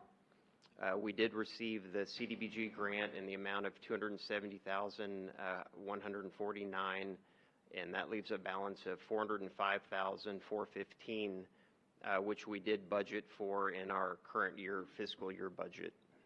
Okay. It is recommended that the City Council approve an ordinance awarding the bid to Gilbert's Utility for this project. It is consistent with strategic goal number 2, continuing to work on capital and planning projects. This will provide for the replacement of the water mains, replace sewer mains and the services, as I mentioned, and really enhance our delivery of service to this area. C. Leon Valley adds to the general quality of life for all citizens, reduces the amount of main breaks, and that's going to help us with our water loss, conserving water from the Edwards Aquifer. Economic development improvements to the water utility helps us maintain our system, which may encourage relocation. With that, I'd be happy to answer any questions. Very good. Thank you. I really appreciate it. Mr. Demeline, were we expecting the bid to be that high? I wasn't sure. Well, the estimated cost was $790, so this actually came in a lot lower than what we expected. So, and then the $405,415, I guess we must have known it was going to be that much because you said we already budgeted. So that was in the enterprise fund? Yes, Mayor, that's correct. We typically, every year we've set aside about $150,000 in water and sewer. Okay. So we can replace these or apply for these grants that really helps, leverage those dollars. So we had the whole 405 set aside for this project? Yes, that is correct. And then what's the timeline if we are to approve it? I realize we've got another meeting before we finally approve it, but what's the timeline of this construction project? Yes, Mayor. What we would do is, if approved, we would work with Gilbert's utility and probably give them a notice to proceed close to July the 1st, and so this project should be completed within 90 days. Okay. So basically July, August, and September. And within the contract, do we have any incentives if they finish earlier, they get a bonus or something like that? We don't have incentives, but we do have liquidated damages. So if it goes over, say 90 days, there are daily charges for that. So okay, very good. I just think that sometimes we need that just to make sure we get our project out there and completed in a timely manner. So, all righty. Any other questions from our counselor? Yes, Dr. Edwards. Does this have the potential to dramatically disrupt traffic flow? We're going to work closely with Gilbert's utility on this. We usually have meetings at least every 2 weeks during these types of projects. So a lot of the work, that road will remain open. It is a residential street, so they're going to be using barricades and doing a lot of the work off to the side of the street. Okay. But we'll be sure that they maintain a good traffic control plan, and safety is of course number one. Okay, thank you. Thank you. Yes, Councilor Jordan. I'm sorry, thanks. Did we give notification to the neighborhoods prior to construction starting? Just advance notice? Yes, Councilor, that's a very good point, and we will definitely get the word out well in advance of the project start. We typically use a door hanger, and we can also post on our website as well. Will that entail shutting the water down in that area, or is that a There's going different to be pipes? very minimal outage with this, because what happens is the way we schedule this is we get pretty much everything ready, and then we do the switch over. So it may be a few hours of an outage, but we'll also communicate that with our residents as well. Okay. Thank you. Very good. Yes, good question. Anyone else? Yes, Councilor Alcacer. Yeah, mine is more semantics. When you're saying that you award a contract in an amount not to exceed that, and then not even a comma or anything, just an incomplete sentence with 15% for contingency. Well, then you can't say not to exceed. You have to say just in an amount of $605,000. Mayor and Council, I'm sorry, Councilor Alcazar, I think that's a typo, because that's not what I approved for the caption. So, but it's not supposed to be a Our period English, there. person here. It's not Yeah. supposed to be a period there. It's, Supposed to be a comma? well, But yet she but makes you a good point, though. How can it take not out the- exceed? but You this should is take just this is the public, I don't think it reads like that on the ordinance Well, itself. I just want to make sure it doesn't. So. No. So take out the word exceed and And not to exceed. Uh-huh. Oh, take that out. Amount of. It does say not to exceed. That's what No, I thought. it's, Yeah. the not to exceed is common verbiage for Right. that, but the period between the amount and width is not there. But you still, I mean, I know we get legalese, but you still have to correct it at times, and I think this is a time when it needs to be Do you want a corrected. comma there, or what? Well, it just in the amount of 605,000, comma, with 15%. And you don't want contingency. amount not to exceed. Is that's your Right. point, right? She does not want the amount to exceed. I would concur with that. That's what the bid is. Yeah, I agree. And then plus you've got to Well- add 15%, right? Or is that within the 605? Not exceed it and then add 15%. Yeah. Are you adding 15% contingency? That's what it says. That is to. But I thought that was included in the. Or was that included in the 605? Basically, this is a low bid submittal. Okay. So with that, it's just giving us where we would, of course, we would come back if we had any change orders. But in working with Gilbert Utility, they actually did another project for us on Conestoga. And I'm pretty confident that this is going, I mean, it's, on that particular project, we had no change orders. These are very standard type projects where the pricing is, you know what you're going to buy as far as parts and labor. So I'm pretty confident that that's going to be the price, and we should not see any change orders. And whether we see change orders or we don't, Mayor, Councilor Alcacer, we will make certain that the title is amended accordingly for the second reading. Second reading. Yes. Okay, great. Thank you. I appreciate that. Yes, Councilor Jordan. And, oh, I'm sorry. Let me hear from Councilor Martinez first because you've already spoken. Yes, Councilor Martinez. Mr. Demmeline, I know a couple years ago we had a report that all these projects that needed to be done around the city was like $6 million and stuff. I really enjoy and It's more than that. 40. was it more than that? It's 40 Yeah, million. Like 40 million, yeah. 40? But Uh-huh. now getting the CBG grants, where are we in that? You know, a lot of people have complained that it doesn't look like we're doing anything, and you know, we've had several projects come through lately. That's a very good question. Unfortunately, as far as the eligibility for these projects, it is tied to one area in town. So as far as a funding source with the community development block grants coming through HUD in Bexar County, we can focus on this old mill neighborhood. But we do have that list, that presentation that Melinda provided, outlining our needs citywide. And so the good thing about these grants is we can leverage our money But, you know, we do have limited funds in the water utility as far as our reserve fund currently. We're going to bring forward a street package pretty soon, and that's, we'll show a map of kind of the areas that we're going to be working in, and it's very broad across citywide, for the street package that's coming up. Okay, thank you. Councilor Jordan? Okay, thank you. Anyone else? Okay. If there's no other questions, then we will move to the next agenda item for discussion. Thank you, Mr. Demline. So with next reading, we'll just have an amendment of the caption. Okay, very good.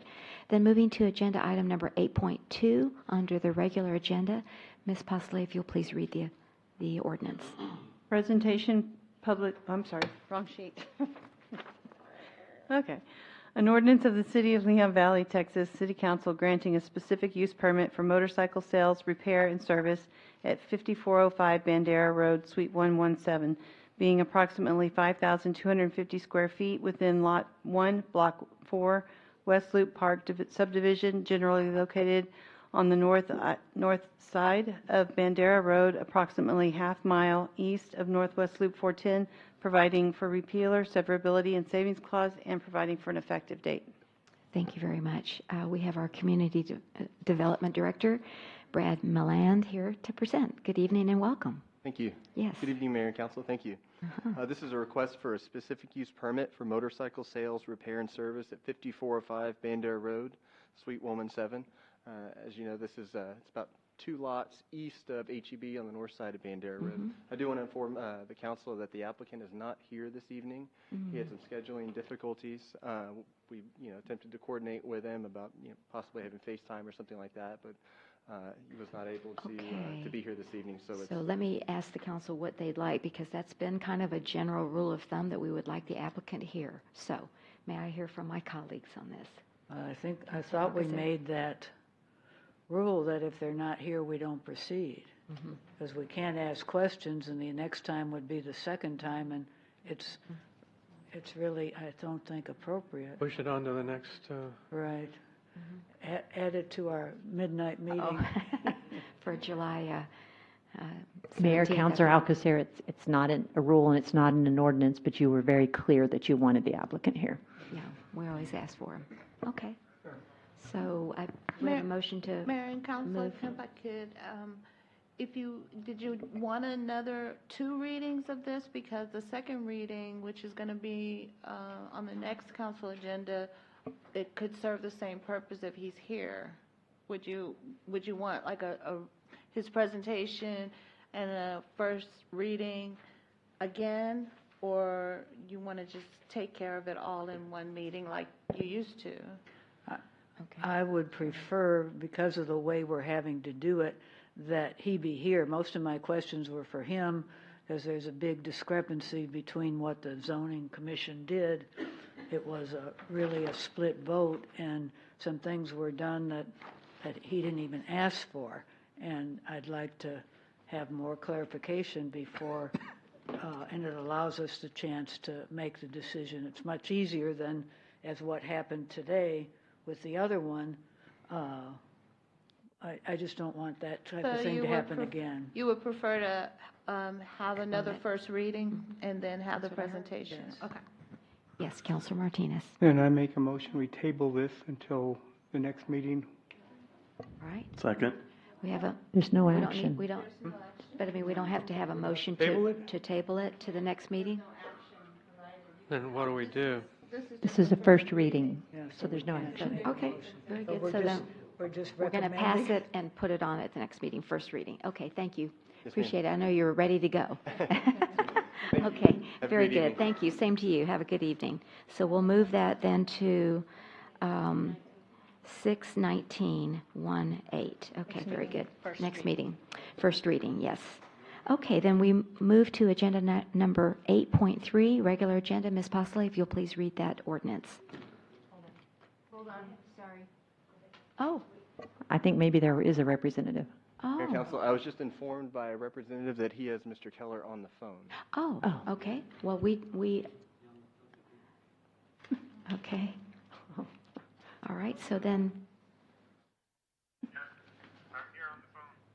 Okay.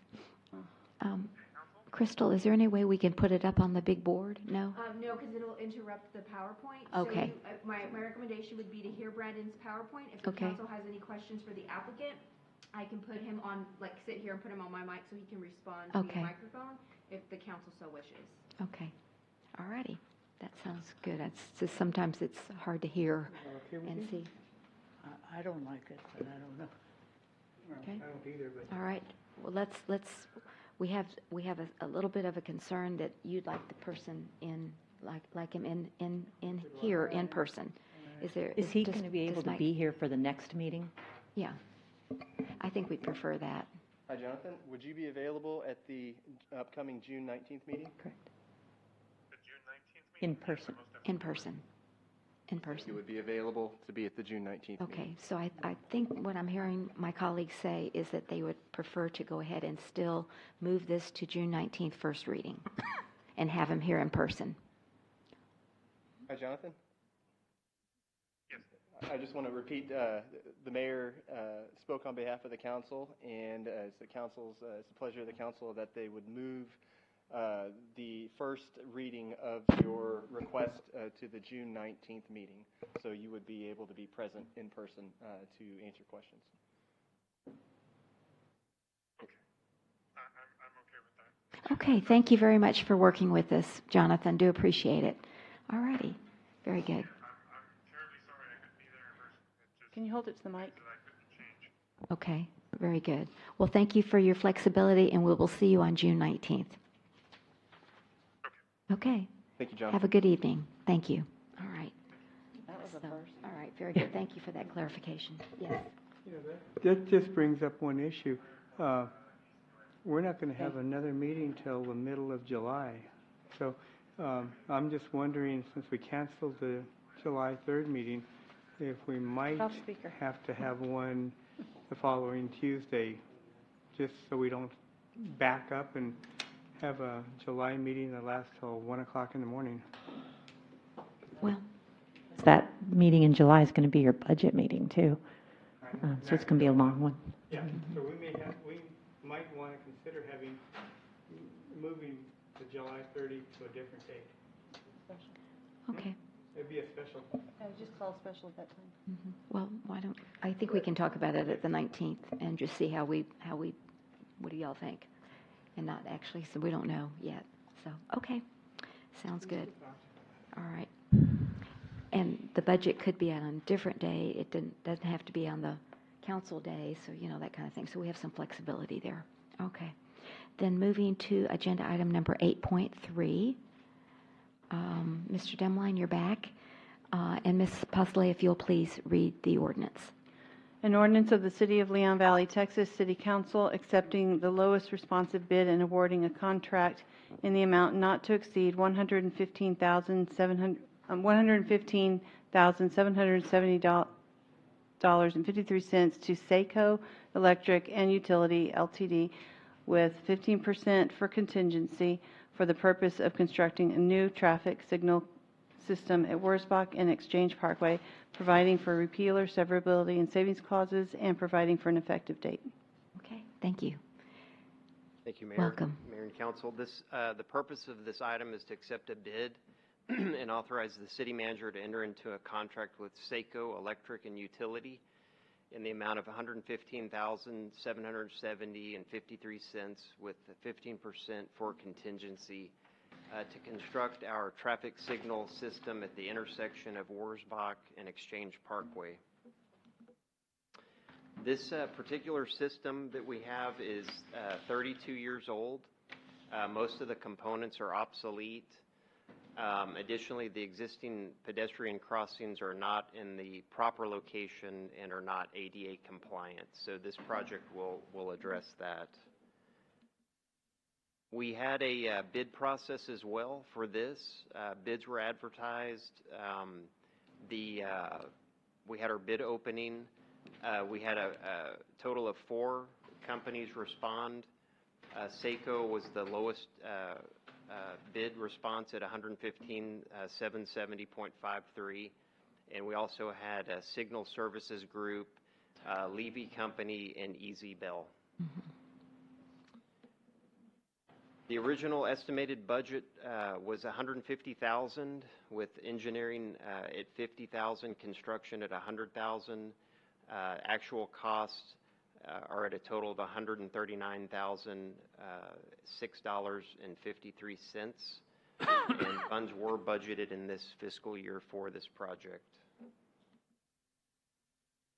It is recommended that the City Council approve this ordinance awarding the bid amount of $115,770.53 to SACO, with a 15% for contingency for the replacement of the traffic signal.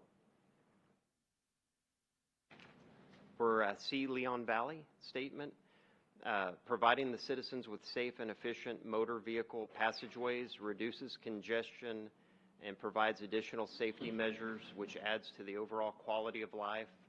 Economic development, providing efficient means of travel and reducing potential dangers from traffic situations, promotes overall health, safety, and welfare image of our city, which may attract businesses and new residents. And for environmental, providing for the efficient flow of traffic reduces the amount of vehicle emissions from excessive and unnecessary idling, which protects our environment by reducing the amount of harmful pollutants released into the air. And also the new system will utilize the LED bulbs or LED technology within the signal heads. And this will greatly reduce the amount of energy during its operation. Okay, very good. And I'd be happy to answer any questions, Mayor. And where exactly is that money located, 139, and what?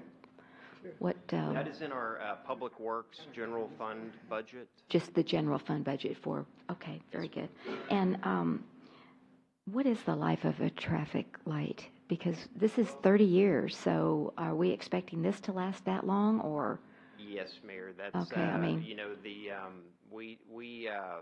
our other traffic signal that we're responsible for is at Hebner and Evers, and that technology, I believe it was the late 80s when that was installed. So these do last a long time. Okay. And the technology now, of course, is so much better.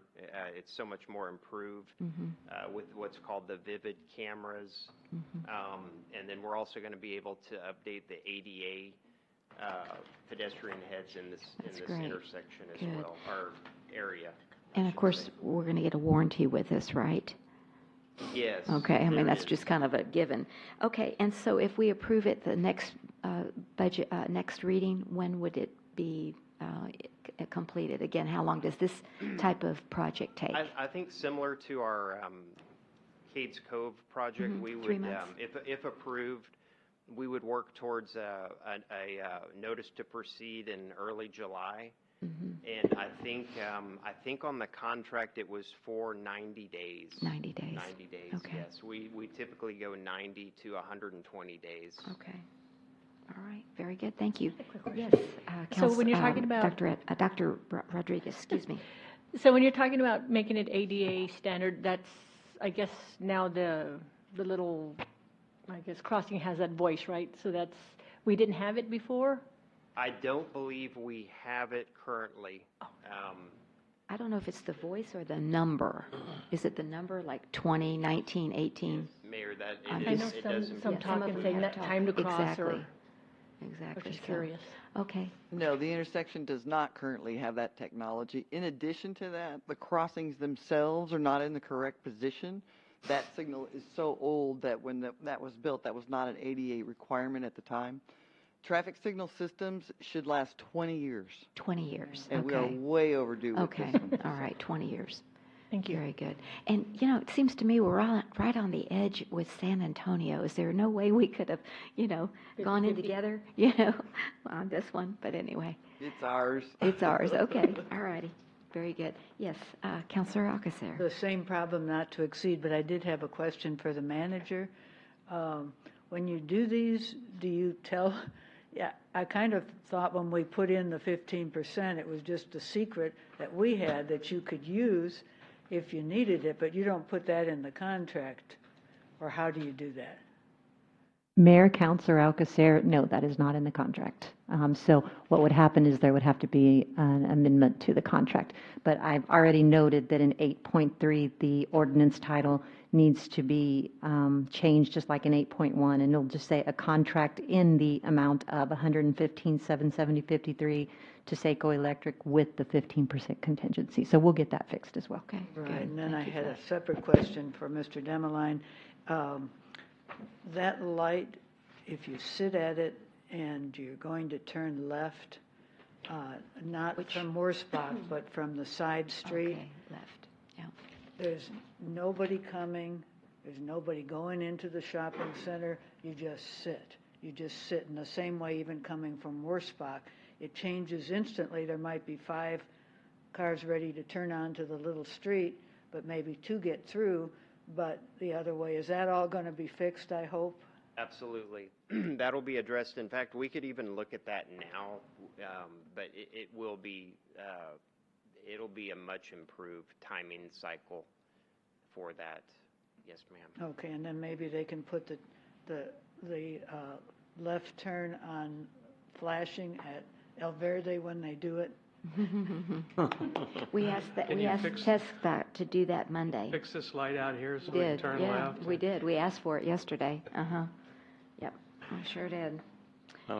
Yes, I'm sorry, Counselor Jordan. Thank you. The light at Huebner and the one we were talking about that needs to be fixed also by DPS. Evers. Oh, I guess my first question is, have we done business with this company before?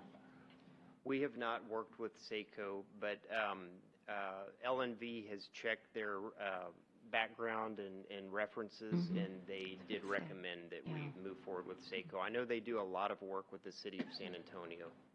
Okay. And the timeline for the DPS light, is it similar to being installed?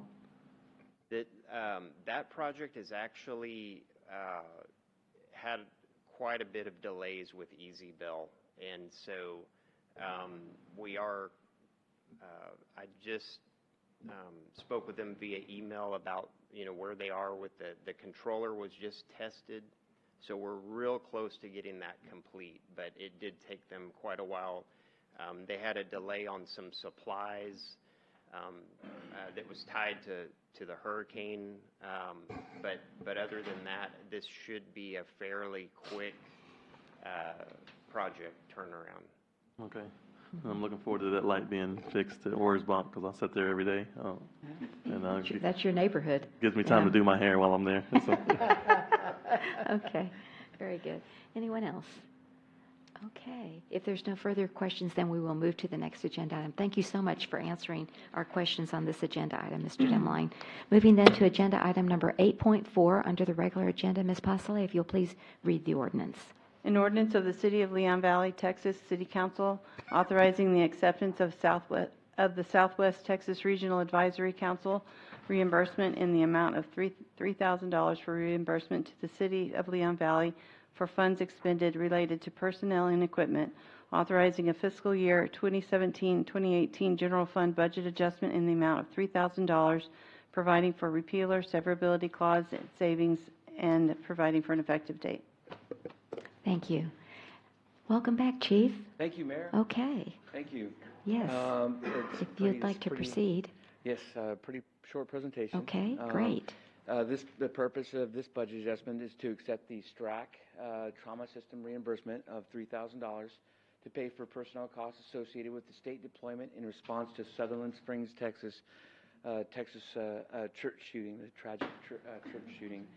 A mass shooting occurred at the First Baptist Church in Sutherland Springs, Texas on November 5th, 2017. The gunman killed 26 and injured 20 others.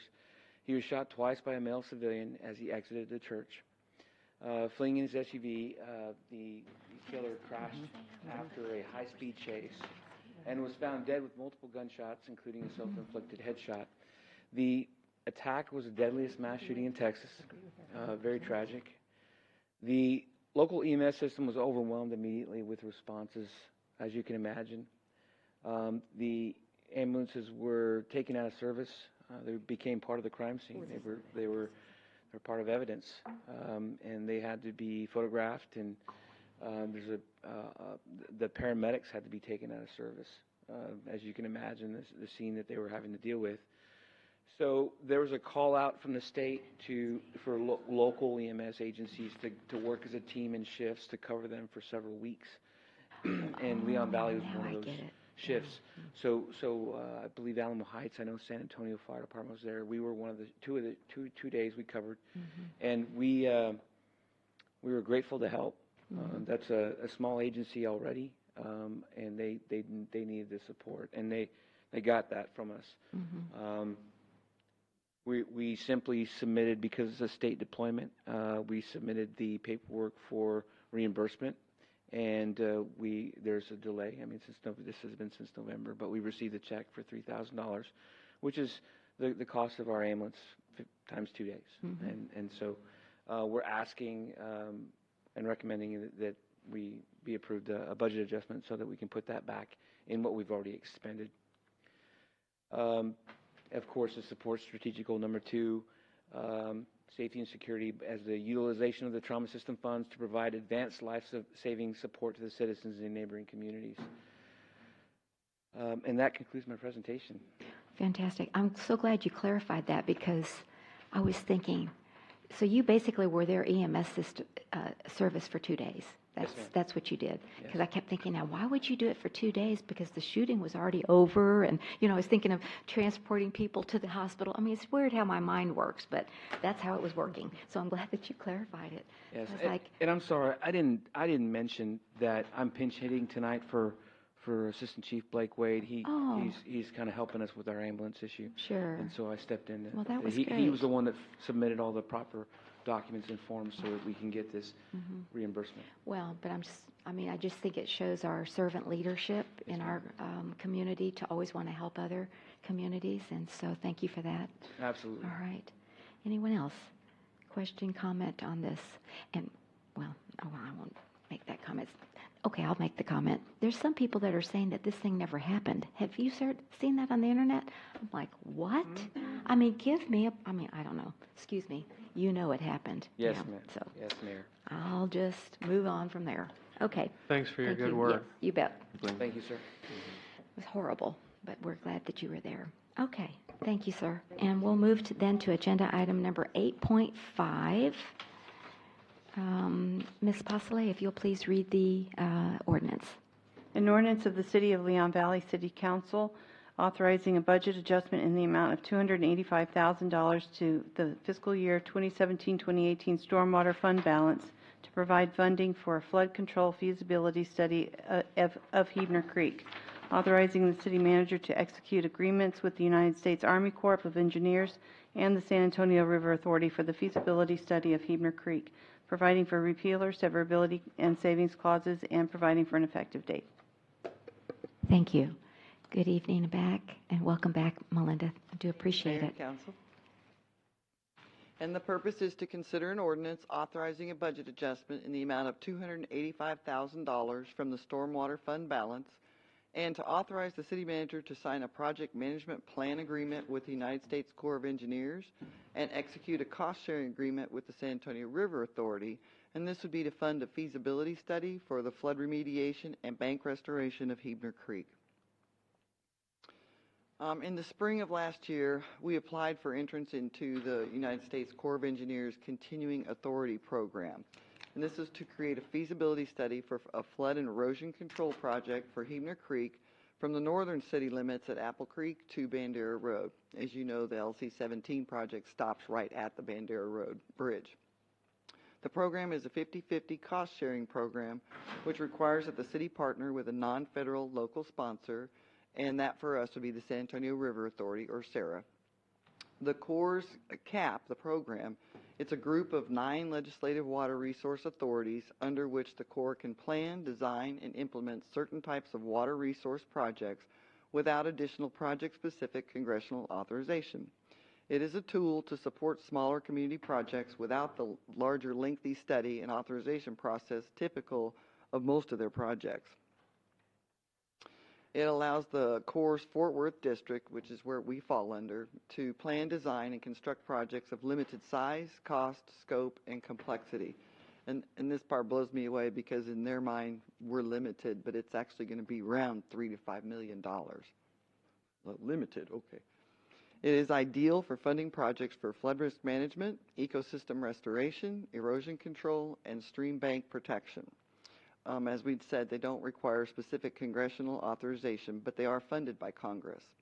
The proposed Hebner Creek project fits the program's size and description.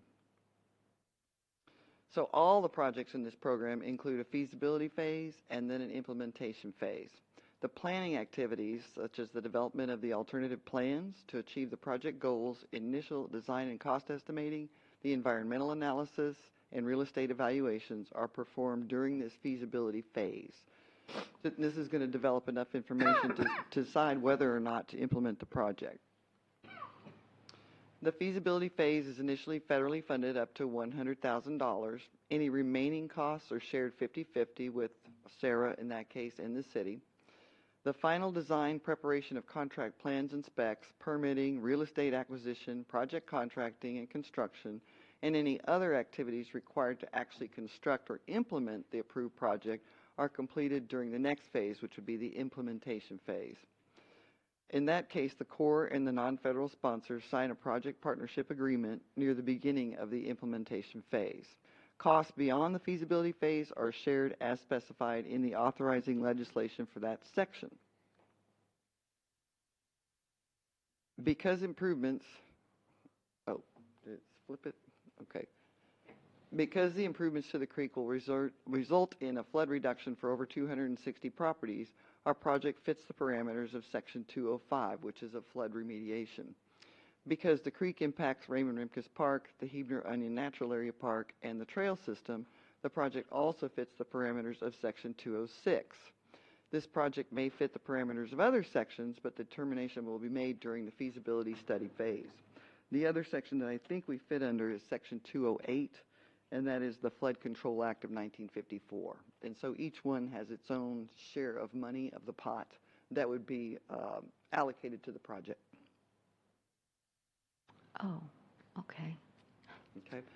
So in other words, if this is deemed a feasible project, then we would get pots of money from these different sections Yes, ma'am. to contribute to the $3 to $5 million overall cost? Correct. Okay. In most cases, and you'll see here in a minute, it's a 65-35 split. Okay. All right. Thank you. The cost share between Sarah and the city for just the feasibility study portion is 50-50, which amounts to $285,000 per organization. Our portion can be taken from the Stormwater Fund balance. Once the feasibility study is complete and the determination is made on whether or not the project is feasible under the Corps' authority, a cost for construction will have been developed. The city will then have to decide whether or not to implement the project, and if so, how to provide the funds. So you get a chance at that point to say, yes, we're going to do it, here's how we're going to fund it, or you can say, no, we just can't do it at this time. But you'll already have the plans and you'll already have the models, you'll have all the information you need to decide whether to go forward or to go forward in the future.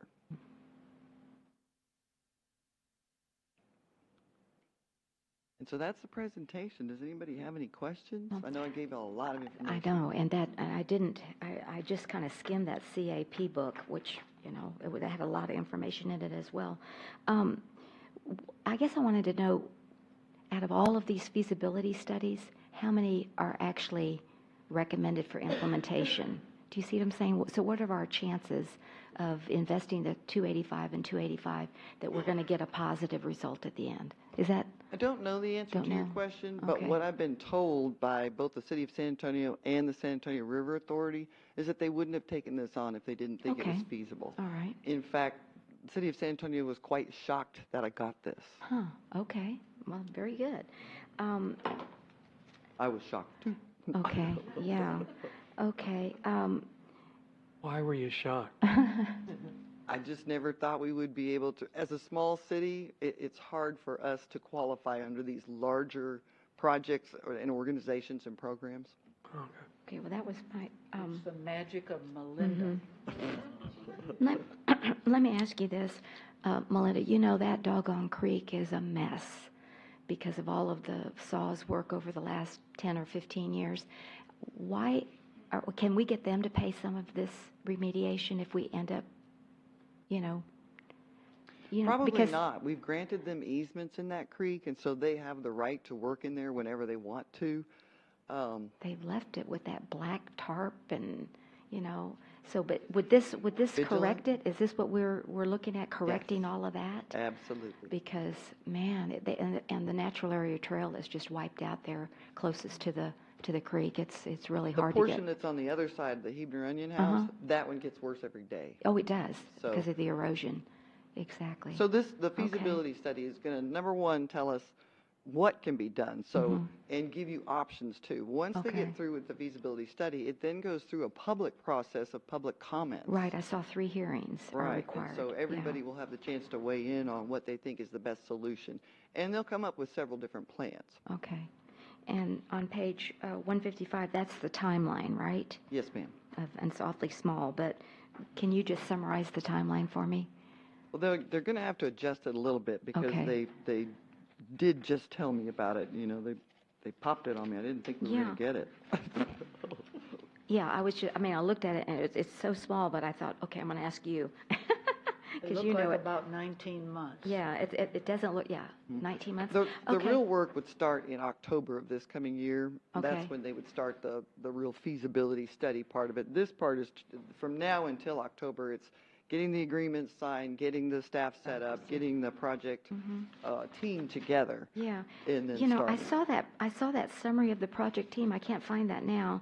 But why wasn't it was you were at the head, and then all of the U.S. Corps of Engineer people, but why is SARA not represented when they pay $285?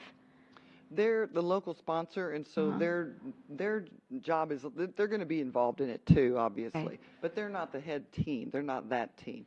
They're going to provide all the studies that they've already done on Hebner Creek. Remember, they had that huge master plan that they've done of this area all the time?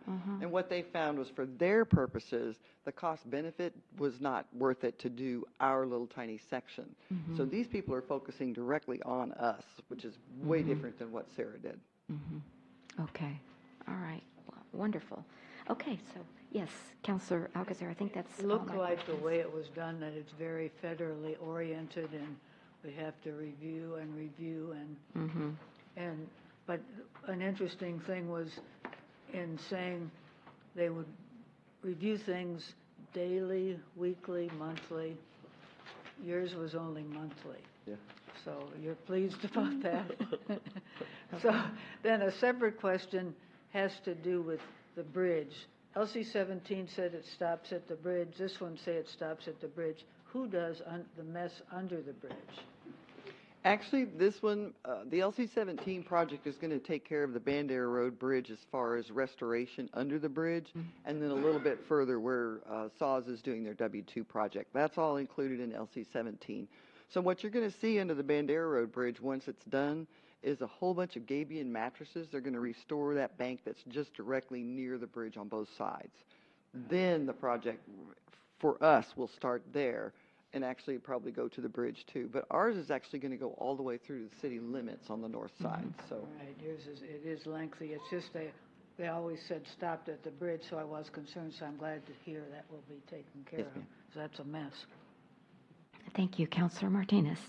One thing I found interesting on the cost summary, it looks like this is just a template that they use because, under define existing conditions, program and project management, 16,475.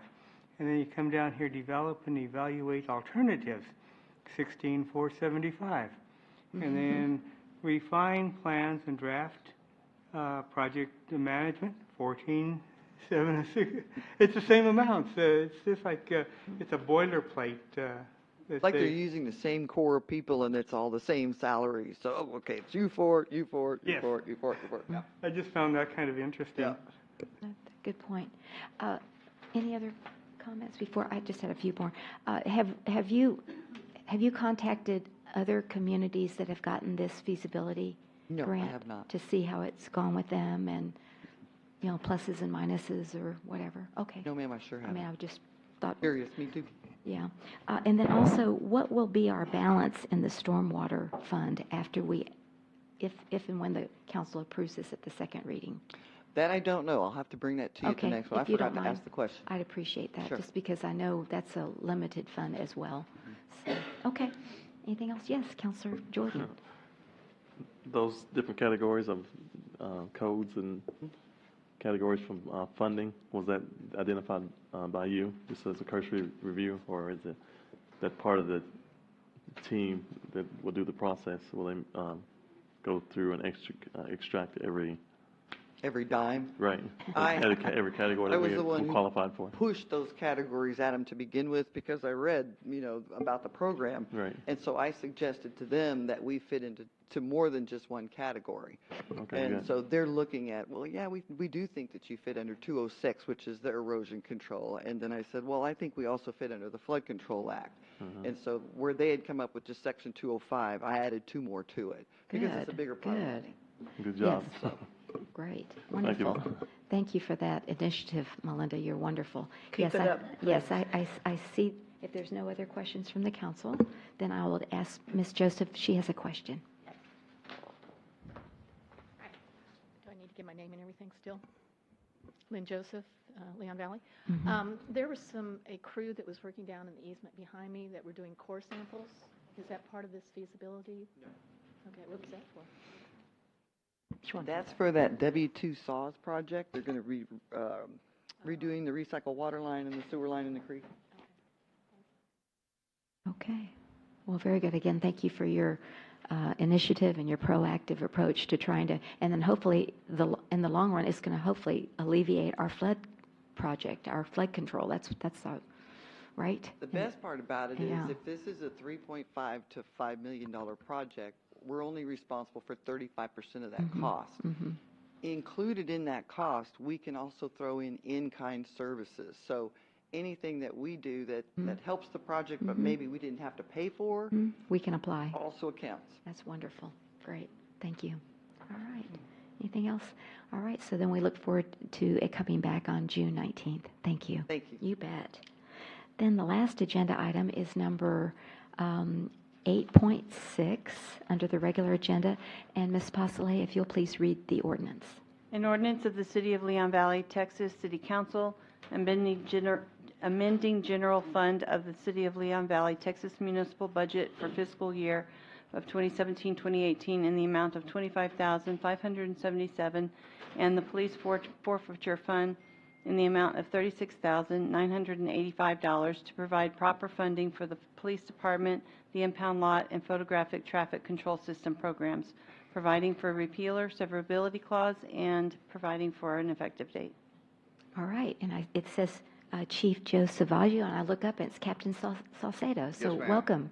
And so glad you're here. If you'll begin your presentation. Thank you. Mayor and Council, thank you very much in advance for your time and attention to this presentation. The subjects that we're going to discuss today are the purpose of the budget adjustment, the NRA Foundation grant, the undercover vehicle impound lot, our general fund, and the photographic traffic control system. The purpose of this budget adjustment is to accept a grant from the National Rifle Association to assist in purchasing new handguns. Also to request federal forfeiture funds to purchase the remaining handguns and holsters and an undercover vehicle, and to properly fund the police department to administer the photographic traffic control system and impound lot additions to their mission. The NRA grant that we applied for was awarded to us back in November, and we received $2,385 to purchase 15 new handguns. And we are requesting acceptance of this grant. We're also requesting an additional $9,600 from the asset forfeiture monies to purchase the remaining 20 weapons. And this will fully furnish our department to all the full-time officers. Our full-time strength is 35 officers, and we have additional 5 reserve officers. We also need an additional $5,600. They're almost expensive as the guns for the holsters. We have been offered a high-end seized vehicle that was part of a operation that one of our undercover officers did. It was Operation Political Junction. This investigation started in 2015. It started culmination in 2016, and as part of that, we seized a high-end vehicle. It's got less than 14,000 miles on it. It's worth over $86,000. I think brand new is $130,000, and it's a 2015. And our cost is $25,000 to be able to obtain this vehicle. Now it's been sitting in storage, and it has some gaudy paint on it that we would have to take off, but it's an excellent vehicle. So we're requesting $25,000 from the Asset Forfeiture Fund to obtain the vehicle, and the total would be $36,985. In May of last year, Council approved the impound lot. We were just projecting what the amount was going to be because the program was not up and running yet. So we were projecting towing of 389 vehicles to the impound lot per year. We based these numbers on what Banish Towing was picking up, on the number of arrests the officers were making out in the field. We're seizing 17% abandoned by the owner, 67 per year, and we were projecting a total cost of a little bit over $185,000. Now the actual from October to this month, 503 vehicles were towed to the impound lot. We seized 120 vehicles, which were past the 30 days, so we sent out notices and we didn't get people to respond to them. So we seized those and collected $101,540 from towing and $75,000 from the vehicles that have been sold at auctions thus far. Our new projections are over 900 vehicles will be towed to the impound lot, 200 will be seized, and of course our projected increase is up to $275,000.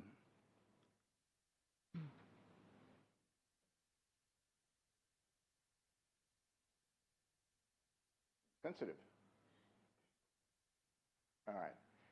Am I on the right one? All right. The impound lot monies that go directly into the general fund. Our expenses thus far are the full-time detective that's assigned to administer the program.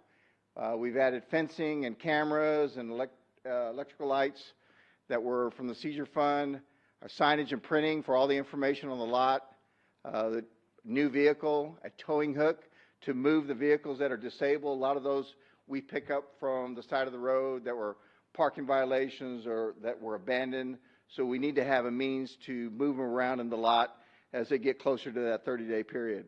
So sometimes we'll move them towards the back, sometimes we'll move them towards the side, or we'll just get them out of there and we just get rid of them in auction. Of course, we needed office furniture, renovation of a building that was across the street for a long time. We had it moved over there and renovated it. And the vehicle preparation and supplies. Sometimes these vehicles they've got damage to the windows. We may need to take off the window tint, or there's something on some of these vehicles that we need to be able to get it ready so we can take it to auction. And of course, some of them do not have keys, so we have to have keys made for them. Now, our current budgeted for impound and the actual, you'll see for the detective position, those numbers are fixed. We can project those. The office furniture, it's all constant from budgeted to actual. Now, our auction fees are going up because we've got more vehicles. Our miscellaneous supplies obviously are going up. The building is constant, and of course the hooks for the towing vehicle, $2,527. In addition to that, we are requesting a part-time person for the impound lot. We've gotten so many vehicles, the volume has progressed that it's difficult for one person to handle that. So we need one person here, and then we need a part-time person at the lot, getting the vehicles ready, perhaps moving them to the side, getting them all cleaned out, and just getting them prepared for auction. Of course, we'll need some we'll need some additional equipment, a computer and a printer, and then of course our auction fees are going up Those are specifically notices to the last registered owners and notices in the paper that these vehicles are going up for auction. These are all things that we have to do before they get sold. In addition to what we've asked for, the general fund, we're asking for $6,000 for the security system installation. The one that we have is antiquated and is non-existent. And I'm talking about the panic buttons. They do not work. We've tested them I don't know how many times.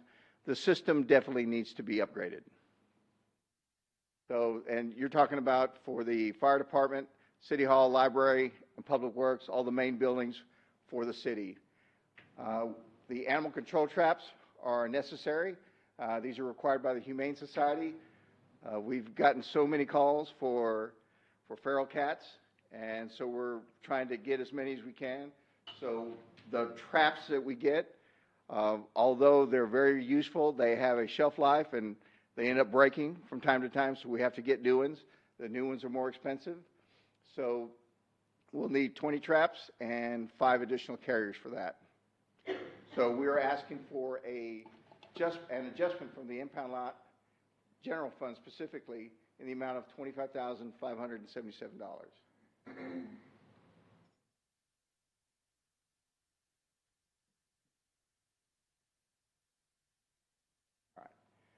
The photographic traffic control system, funds collected must be spent on the administration of the program, which is a Tier 1 cost, and traffic safety related items, which are Tier 2. On our Tier 1, you're talking about the salaries for the court clerk, salaries for the equipment for the officers to review the citations. We have 2 officers doing that. We have our new office expenses for the officers to have a place to work, and of course a new vehicle.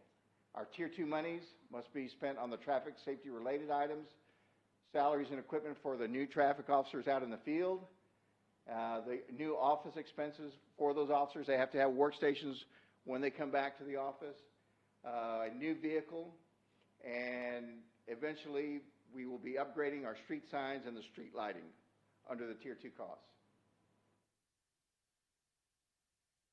Our current year activity for our photographic traffic control system, as you can see, we had projected, again, this is one of those that we had researched at the beginning, but however the program was not implemented. So we were trying to project how many citations they were going to have based on the number of cameras we were having. So we got the information from ATS at the beginning. So our citations per day, we originally projected 76. Our actual is 242. So for this year, we had projected 23,000. We're way over that. We're at 37,000 for this current year. Our fines collected are a little bit up from 1.2. Now we're at 1.26. Our Tier 1 costs, originally we projected 831,151. It's actually a little bit less than that at 700,000. Our vendor payments to ATS are less than what we had projected, from 540 to 396. The salaries for the 2 officers, the full-time, part-time clerk, and for the sergeant administered under this program, those were costs that we could actually predict. So those did not change. That includes the officer equipment, the vehicle equipment, and the office supplies, and the office equipment supplies, and that travel stipulation that you see there is actually travel for the training that these officers have to go to. The overtime and holiday pay, we've already fixed that in there, and the fuel at $5,471 because we got additional cars on the road. Under our Tier 2 costs, the projection was originally at $227,000. We're actually at $288,000, and the breakdown for that is the salaries for the lieutenant and the 2 officers that are out in the field doing our traffic enforcement. They need a radar, they need radios, they need all the equipment so they can do their job. So that costs is right at 23,110. We could predict that. The traffic enforcement program overtime is $15,000. The 2 vehicles with equipment are at $44,000. Overtime and holiday pay, $12,821. And fuel for those 2 officers, $10,000. And the $3,000 for the internet has to do with the MDCs that are in the car, the in-car computer systems, and it has to do with the RMS. So they're not only connecting to obtain all the information as they're running persons, running vehicles, they're actually remoting in to be able to do their reports from out in the field. The differences in the old and what we projected, total conducted from citation February through September. Now we're at $56,261. The additional fees, we had originally projected $40,000, so we had to, it's actually $10,000 less than that. Our Tier 1 costs, $127,798. But of course, now you're looking at the ATS fees of $144,000. Now the split with the state of Texas is $93,485 if everything stays the same, and our Tier 2 costs are $63,821. We're not requesting additional monies.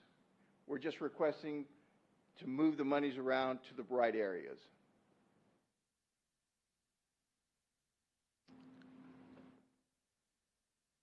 Come on. Okay.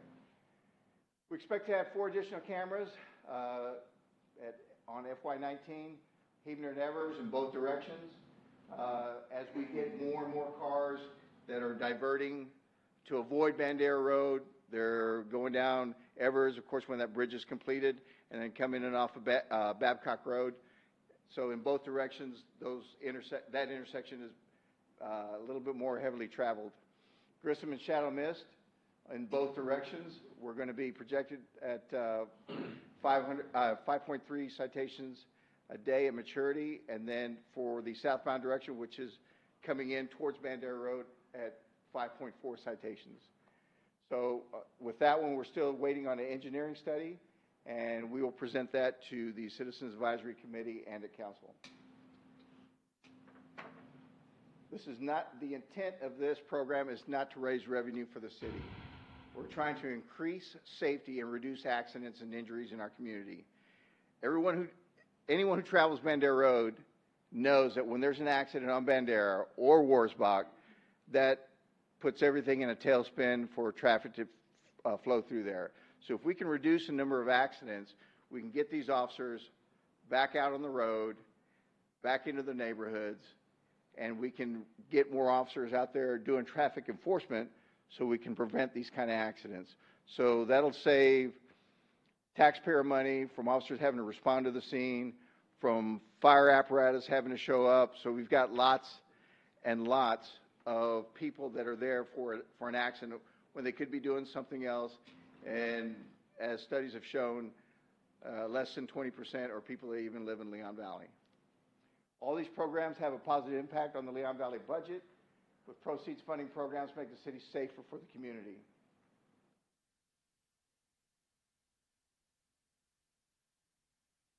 Fiscal impact on the for this budget adjustment is requested at $62,562. The NRA grant is what I talked about at the very beginning. The $2,385 I'm asking you to accept. The forfeiture fund of $36,985, and the general fund $25,577.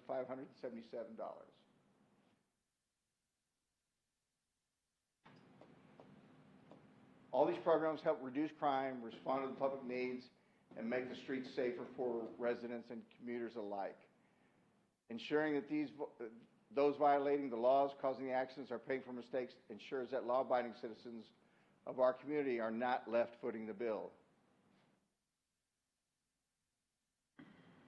All these programs make our streets and neighborhoods safer and project a professional image, drawing new businesses and residents to our community.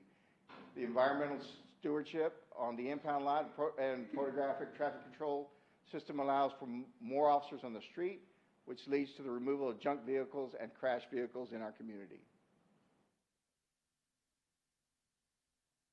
This budget adjustment supports strategic goal number 1, economic development, by providing proper funding for officer equipment, impound lot, and the photographic traffic control systems, beautifying the community and urging economic growth. This budget adjustment supports strategic goal number 2, safety and security, as it assists with removing vehicles that were abandoned or deemed a traffic hazard and reduces the number of angle crashes, the type that causes the most severe injuries and property damage.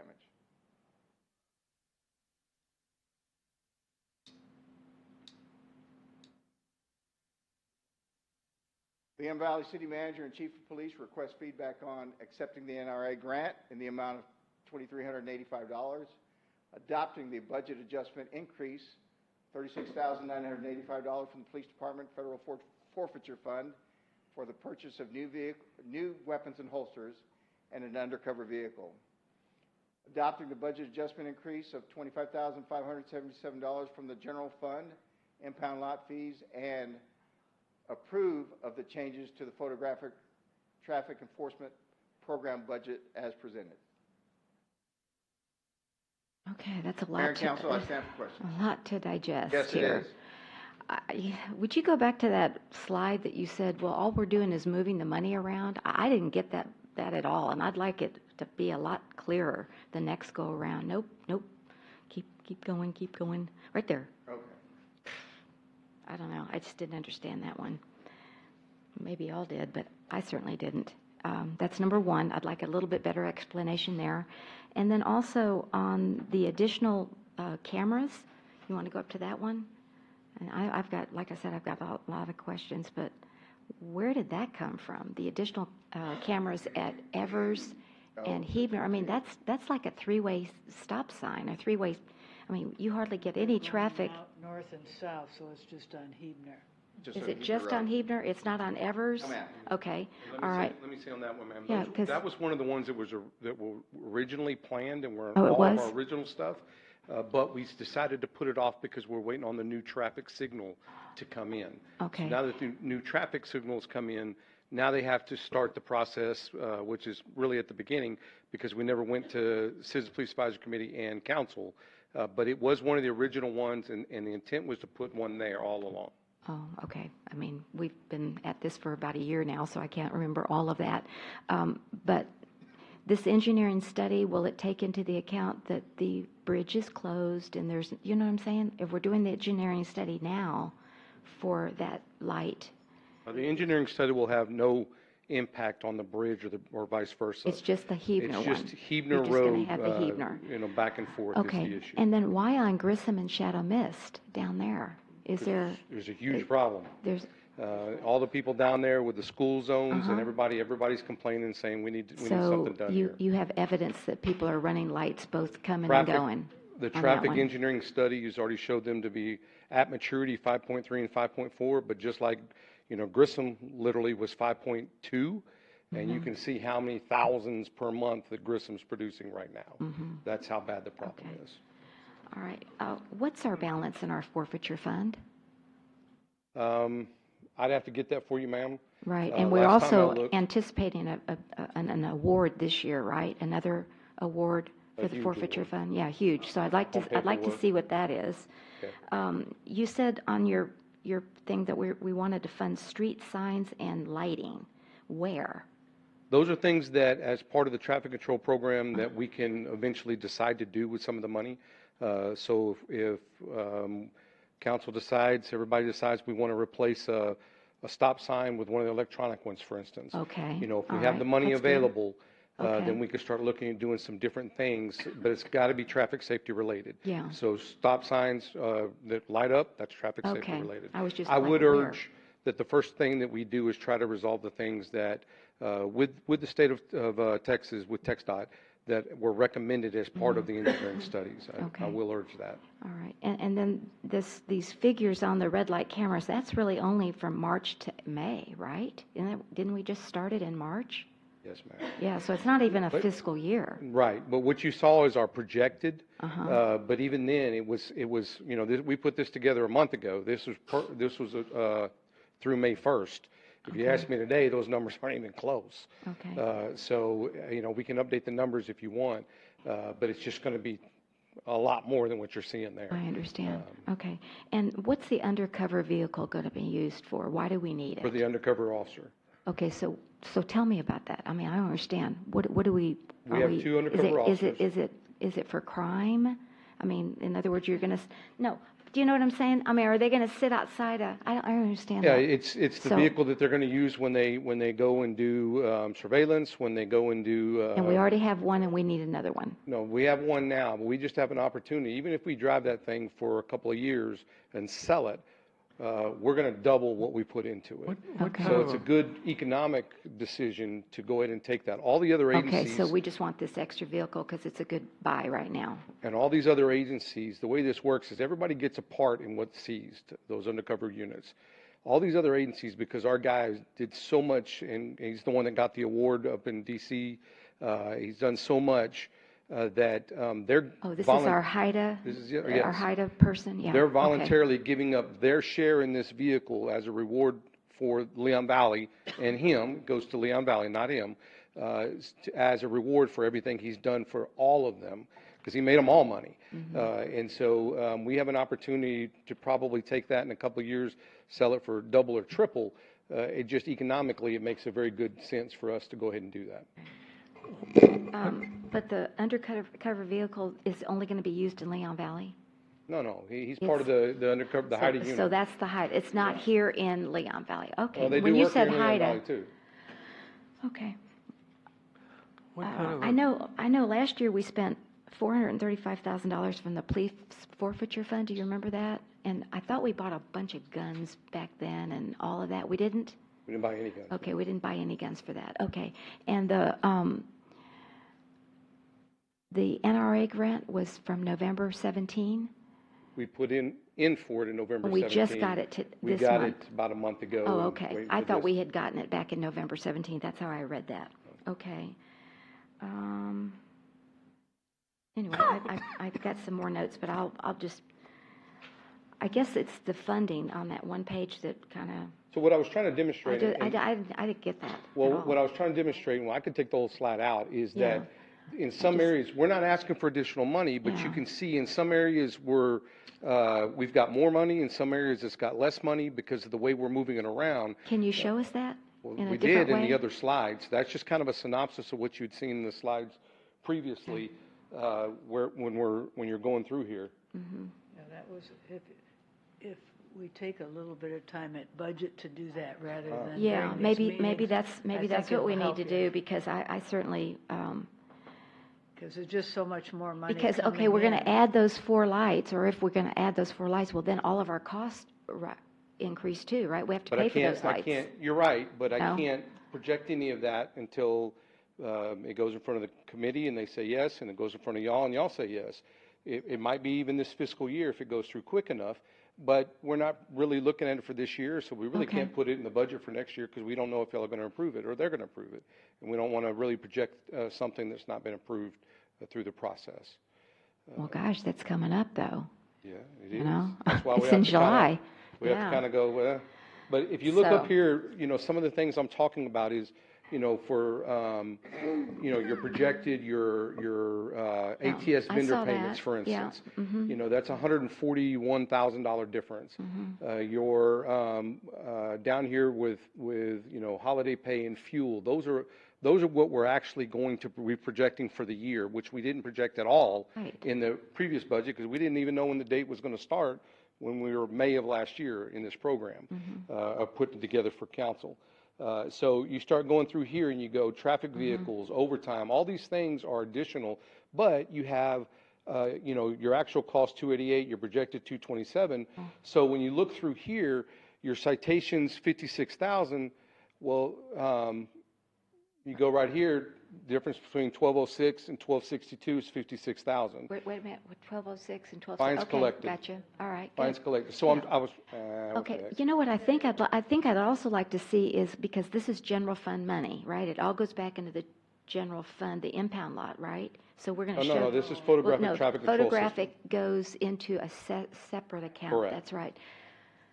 and it can only be used for tier 1 and tier 2 things. Right. So all those numbers are there. I was just trying to bring it back into focus of Okay. these are the changes that we're actually asking for, because we're not asking for additional money. I'm just trying to move it around to spend it where we need it. So at the end of the day, we have even too much money in there than what we already projected. And at the end of the year, between now and then, we'll figure out how that's going to be spent from the photographic traffic control system program. And there are other ways to, do it in tier 1 and tier 2 that we have ideas. But I can't even project that. I mean, when we put this together, we're only a month and a half into the program because it was done on through May 1st. And that's the best data we had. So now we've got another month of data through the end of May. And it's gone up even higher exponentially in the month of May than it did in the month of April and the month of February. I also want to clarify, Mayor, just something that you said earlier about, budget seasons coming up, and you're exactly right. But we're about to lock down the budget here in another week or two. Good. And so what I will be presenting to you in July will not even include this stuff, because there's no way we'll be able to get all this finished and through and set up. So actually, we'll probably have to come back in the next fiscal year for a budget adjustment for those cameras. They won't even be part of this budget. Okay, all right. Okay. Thank you, I appreciate that. It's just, we've got impound lot, we've got red light camera, we've got forfeiture, we've got economic development money, we've just got all these little pots that we need to, I agree we need to spend the money, because I don't think we need to just save it. I think we need to do something productive with it. So that's what we'll figure it out together, so. Okay, yes, I'm going to quit talking because y'all are good listeners for me. Thank you. I appreciate that. Thank you. Okay, I'm stopped. A few mundane comments. No, they're all good. I think that the best bargain is those 2 cars for $44,000. That has never been able to come up in those figures, so you're doing something right. And, Used. Used, okay. And then the NRA, did they have any strings attached to that? No, ma'am. All they ask is that we say publicly that we received a grant from them. Okay, well, next time ask them to spend more on the help with guns and less on lobbying, and then We be a tried. little bit more generous. And then on the undercover vehicle, I just think it's going to be great to see our guys out there with the drug runners in a fancy vehicle. They'll get into the groups a little bit easier. What kind of a vehicle is it? I really prefer not to say. Oh, that's right. You don't want to uncover it. When you see the real fancy one going around. I will definitely, offline, I have no problem talking to you about it, sir. I'll tell you offline. Wonder, it Yeah, I sounds just like don't a want to do it on Rolls-Royce or camera. something. No, I bet it's, what do you call those ones that look like a tank? No, they don't Not a make Humvee. those. They don't make Hummer. those anymore. Hummer. Not a Humvee. It's not a Hummer. They don't Okay. make them anymore. It's not a good bargain. Yes. I would recommend we not discuss the undercover vehicle. Yeah. But when you said hide it, then I made the connection, because I remember the dog came in here. Do you remember that, Captain? The dog, they would show us the dog that was so instrumental in. Vehicle? Yeah, I love the dog. So anyway, Counselor Martinez and then Counselor Jordan. Okay, one question I have, when Sandra read the ordinance, there's no mention of the $23,085 from the NRA in the ordinance, or the caption. Shouldn't that be in there?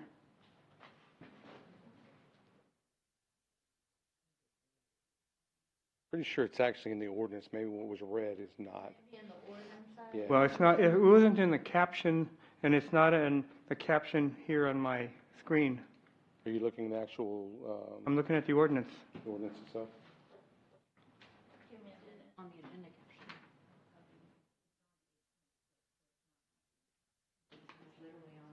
I can't see.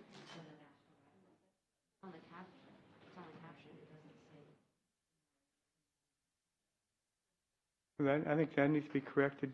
What she read, if it was read from here, it is on the caption for number, on the agenda for number 6. She doesn't read it off of that, though, Okay. sir. Okay. Balance and impound lot.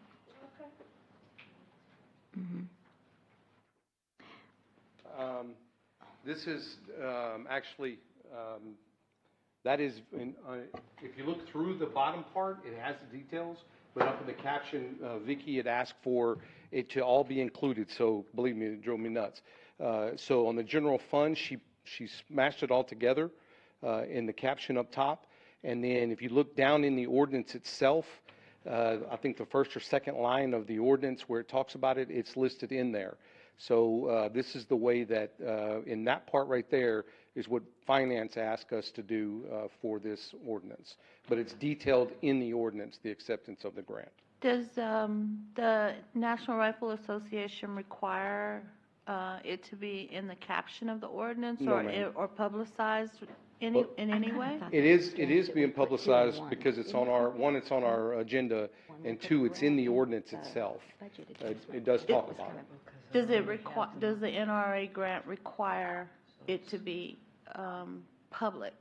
publicized? Does it require a statement or It does. public notice that they're granting us funds? Because because CDBG does require Right. that.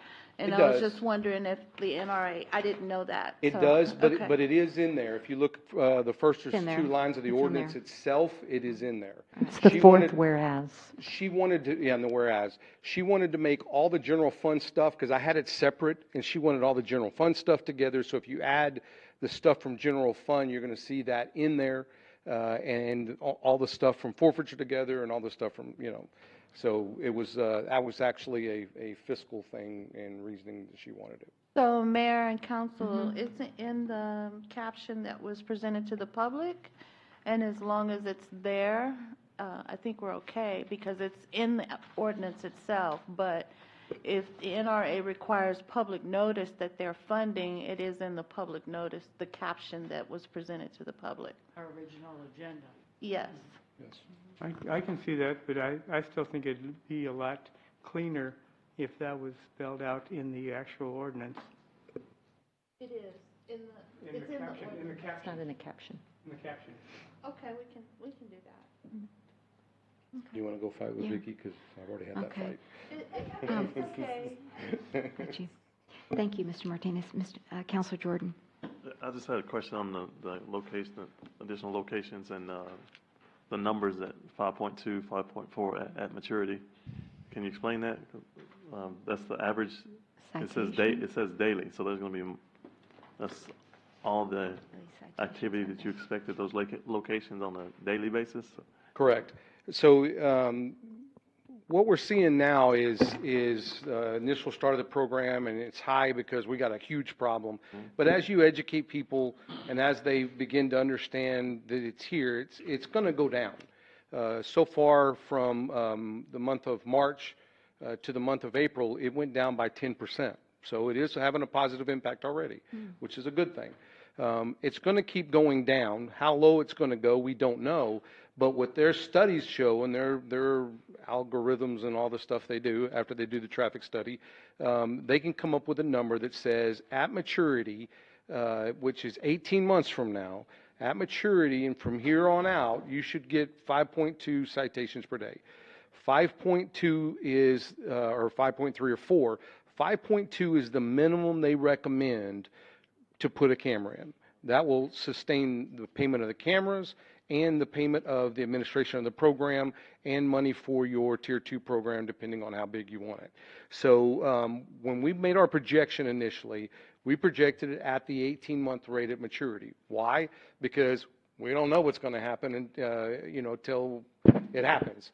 And so where number is ridiculously high. Now, I'll tell you, if you look at other cities, for instance, Balcones, they've never gone down to that level of maturity.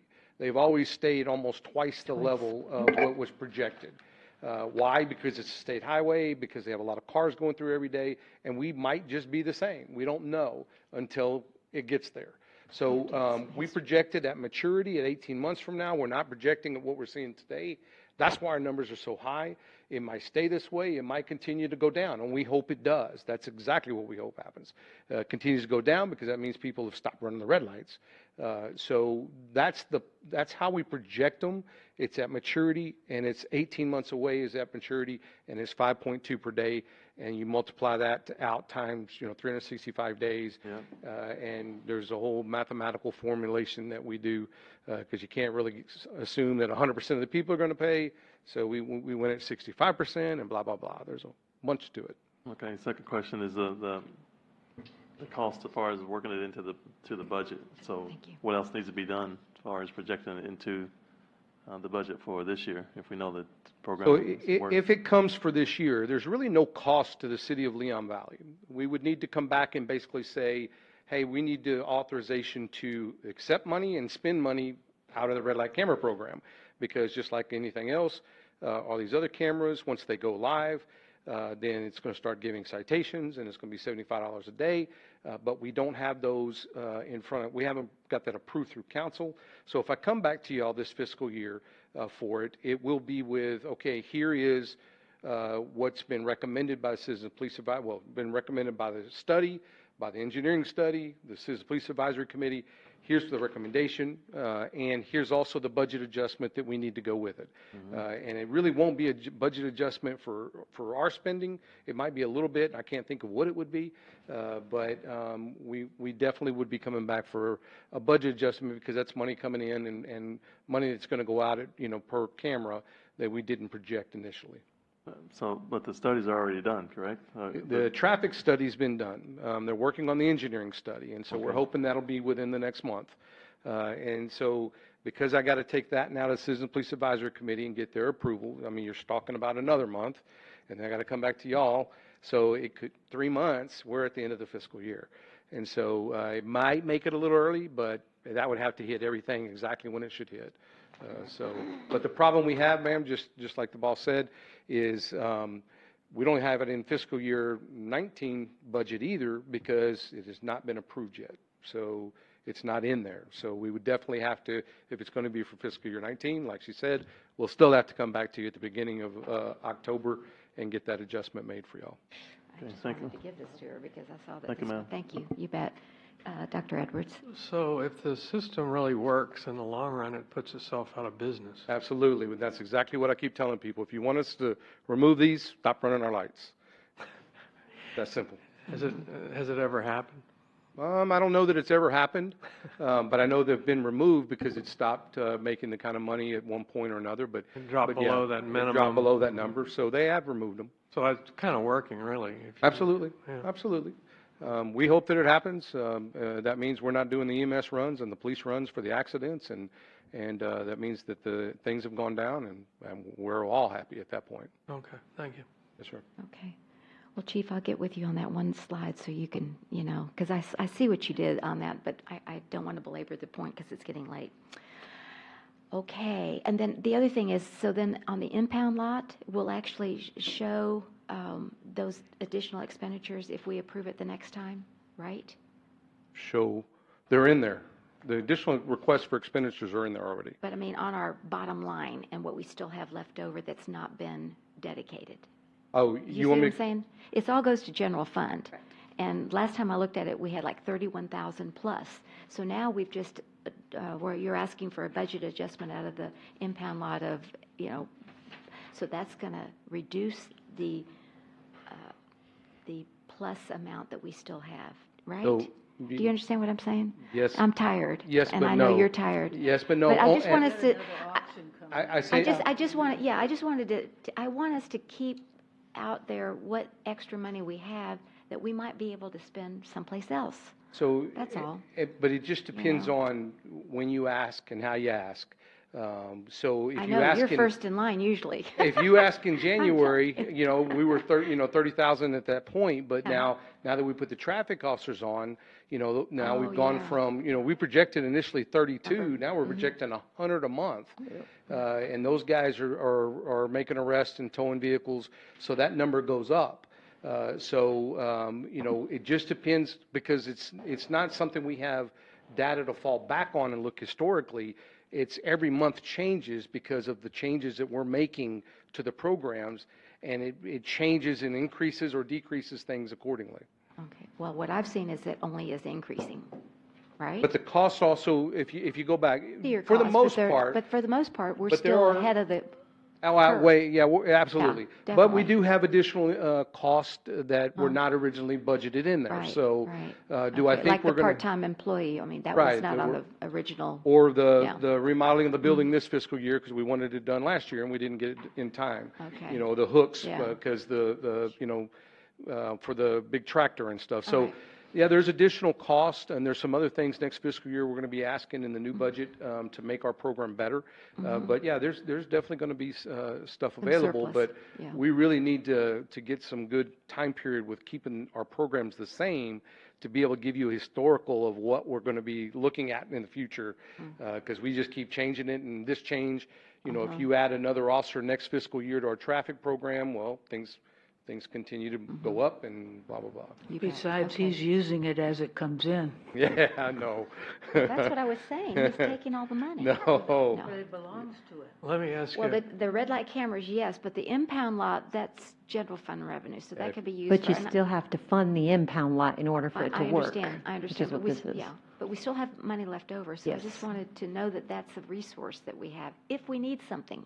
I mean, we're very blessed in this city that we are very financially sound, that's all I can say. And we tap into a lot of Grants? outside Yeah, resources that's- and grants that other communities don't. That's right, that's right. So, Dr. Edwards and then Counselor Jordan. just real quickly, that story that Councilman Martinez told is kind of a little bit scary. The other day, I had to go get some dog food early in the morning because my dogs were hungry, and I drove down to Walgreens and I forgot my wallet. So if I'd been stopped, they would have towed my car, right? No. And I would have wound up in the No. clink. What was the story? I missed the Chief story. Salvaggio, you weren't here for the story. Counselor Martinez is going to talk to us about it afterwards, but Yeah. somebody didn't have their driver's license. Yeah, and that's There's an more urban, to it. That's another urban myth. Yes, there's more we to can, it. if we can, yeah, you hear that all the time. Yeah. You know, I didn't have my license, I didn't have insurance on me, but I have it. Yeah.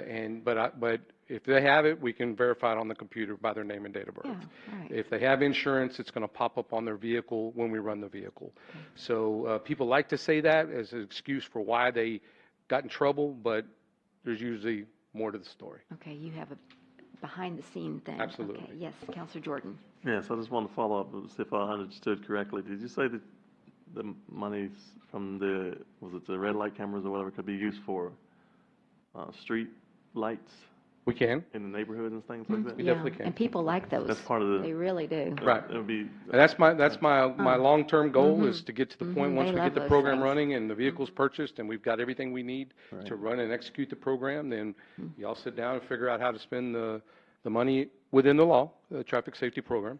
Yeah. But yes, That's, okay, I thought that's what you said. I just want to clarify. That's great. Well, when you said street lights, or street signs, I thought, well, we just replaced our street signs, but that's the Forest Oaks and Seneca, but you're talking stop signs and. related to Yeah. traffic safety. Yeah, so that's what, again, my brain is not working. And it's more than traffic and stop street- signs. It right. can be, flashing signs for speed limits, slow down signs, Yeah, that's right. curve ahead, whatever. Uh-huh. Oh, and people really like that Evers Road sign because it does slow you down. You see all the braking lights as you come into Leon Valley. Absolutely. Yes, sir. Oh, what Counselor about Martinez. rumble strips or speed bumps? Traffic safety, I think definitely the argument can be there. Seneca Drive, Absolutely. that's right. All righty, well, to be continued. Yes, ma'am. Next June 17th or 19th. Yes, Ms. Joseph? Well, I think, did you want to ask a specific question on this agenda item?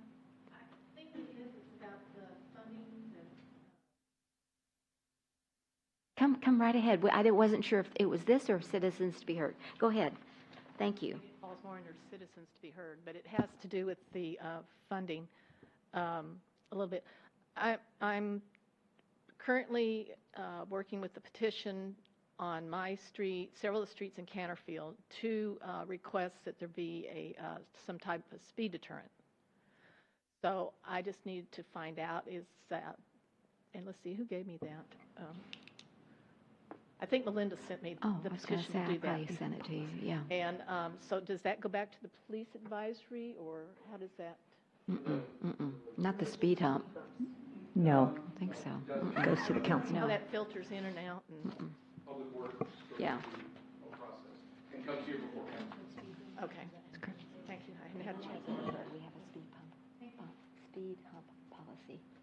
get 90% of the people on their street sign a petition, and then we'll fund it. Yeah. I was just explaining to Counselor Rodriguez that we do have a speed hump policy in place. And I know the fire department doesn't like it because it rattles the IVs in people's veins when you have to go over it quickly, right? Yeah. So, okay. Yeah. But anyway, but we do have one, and I can send it to you.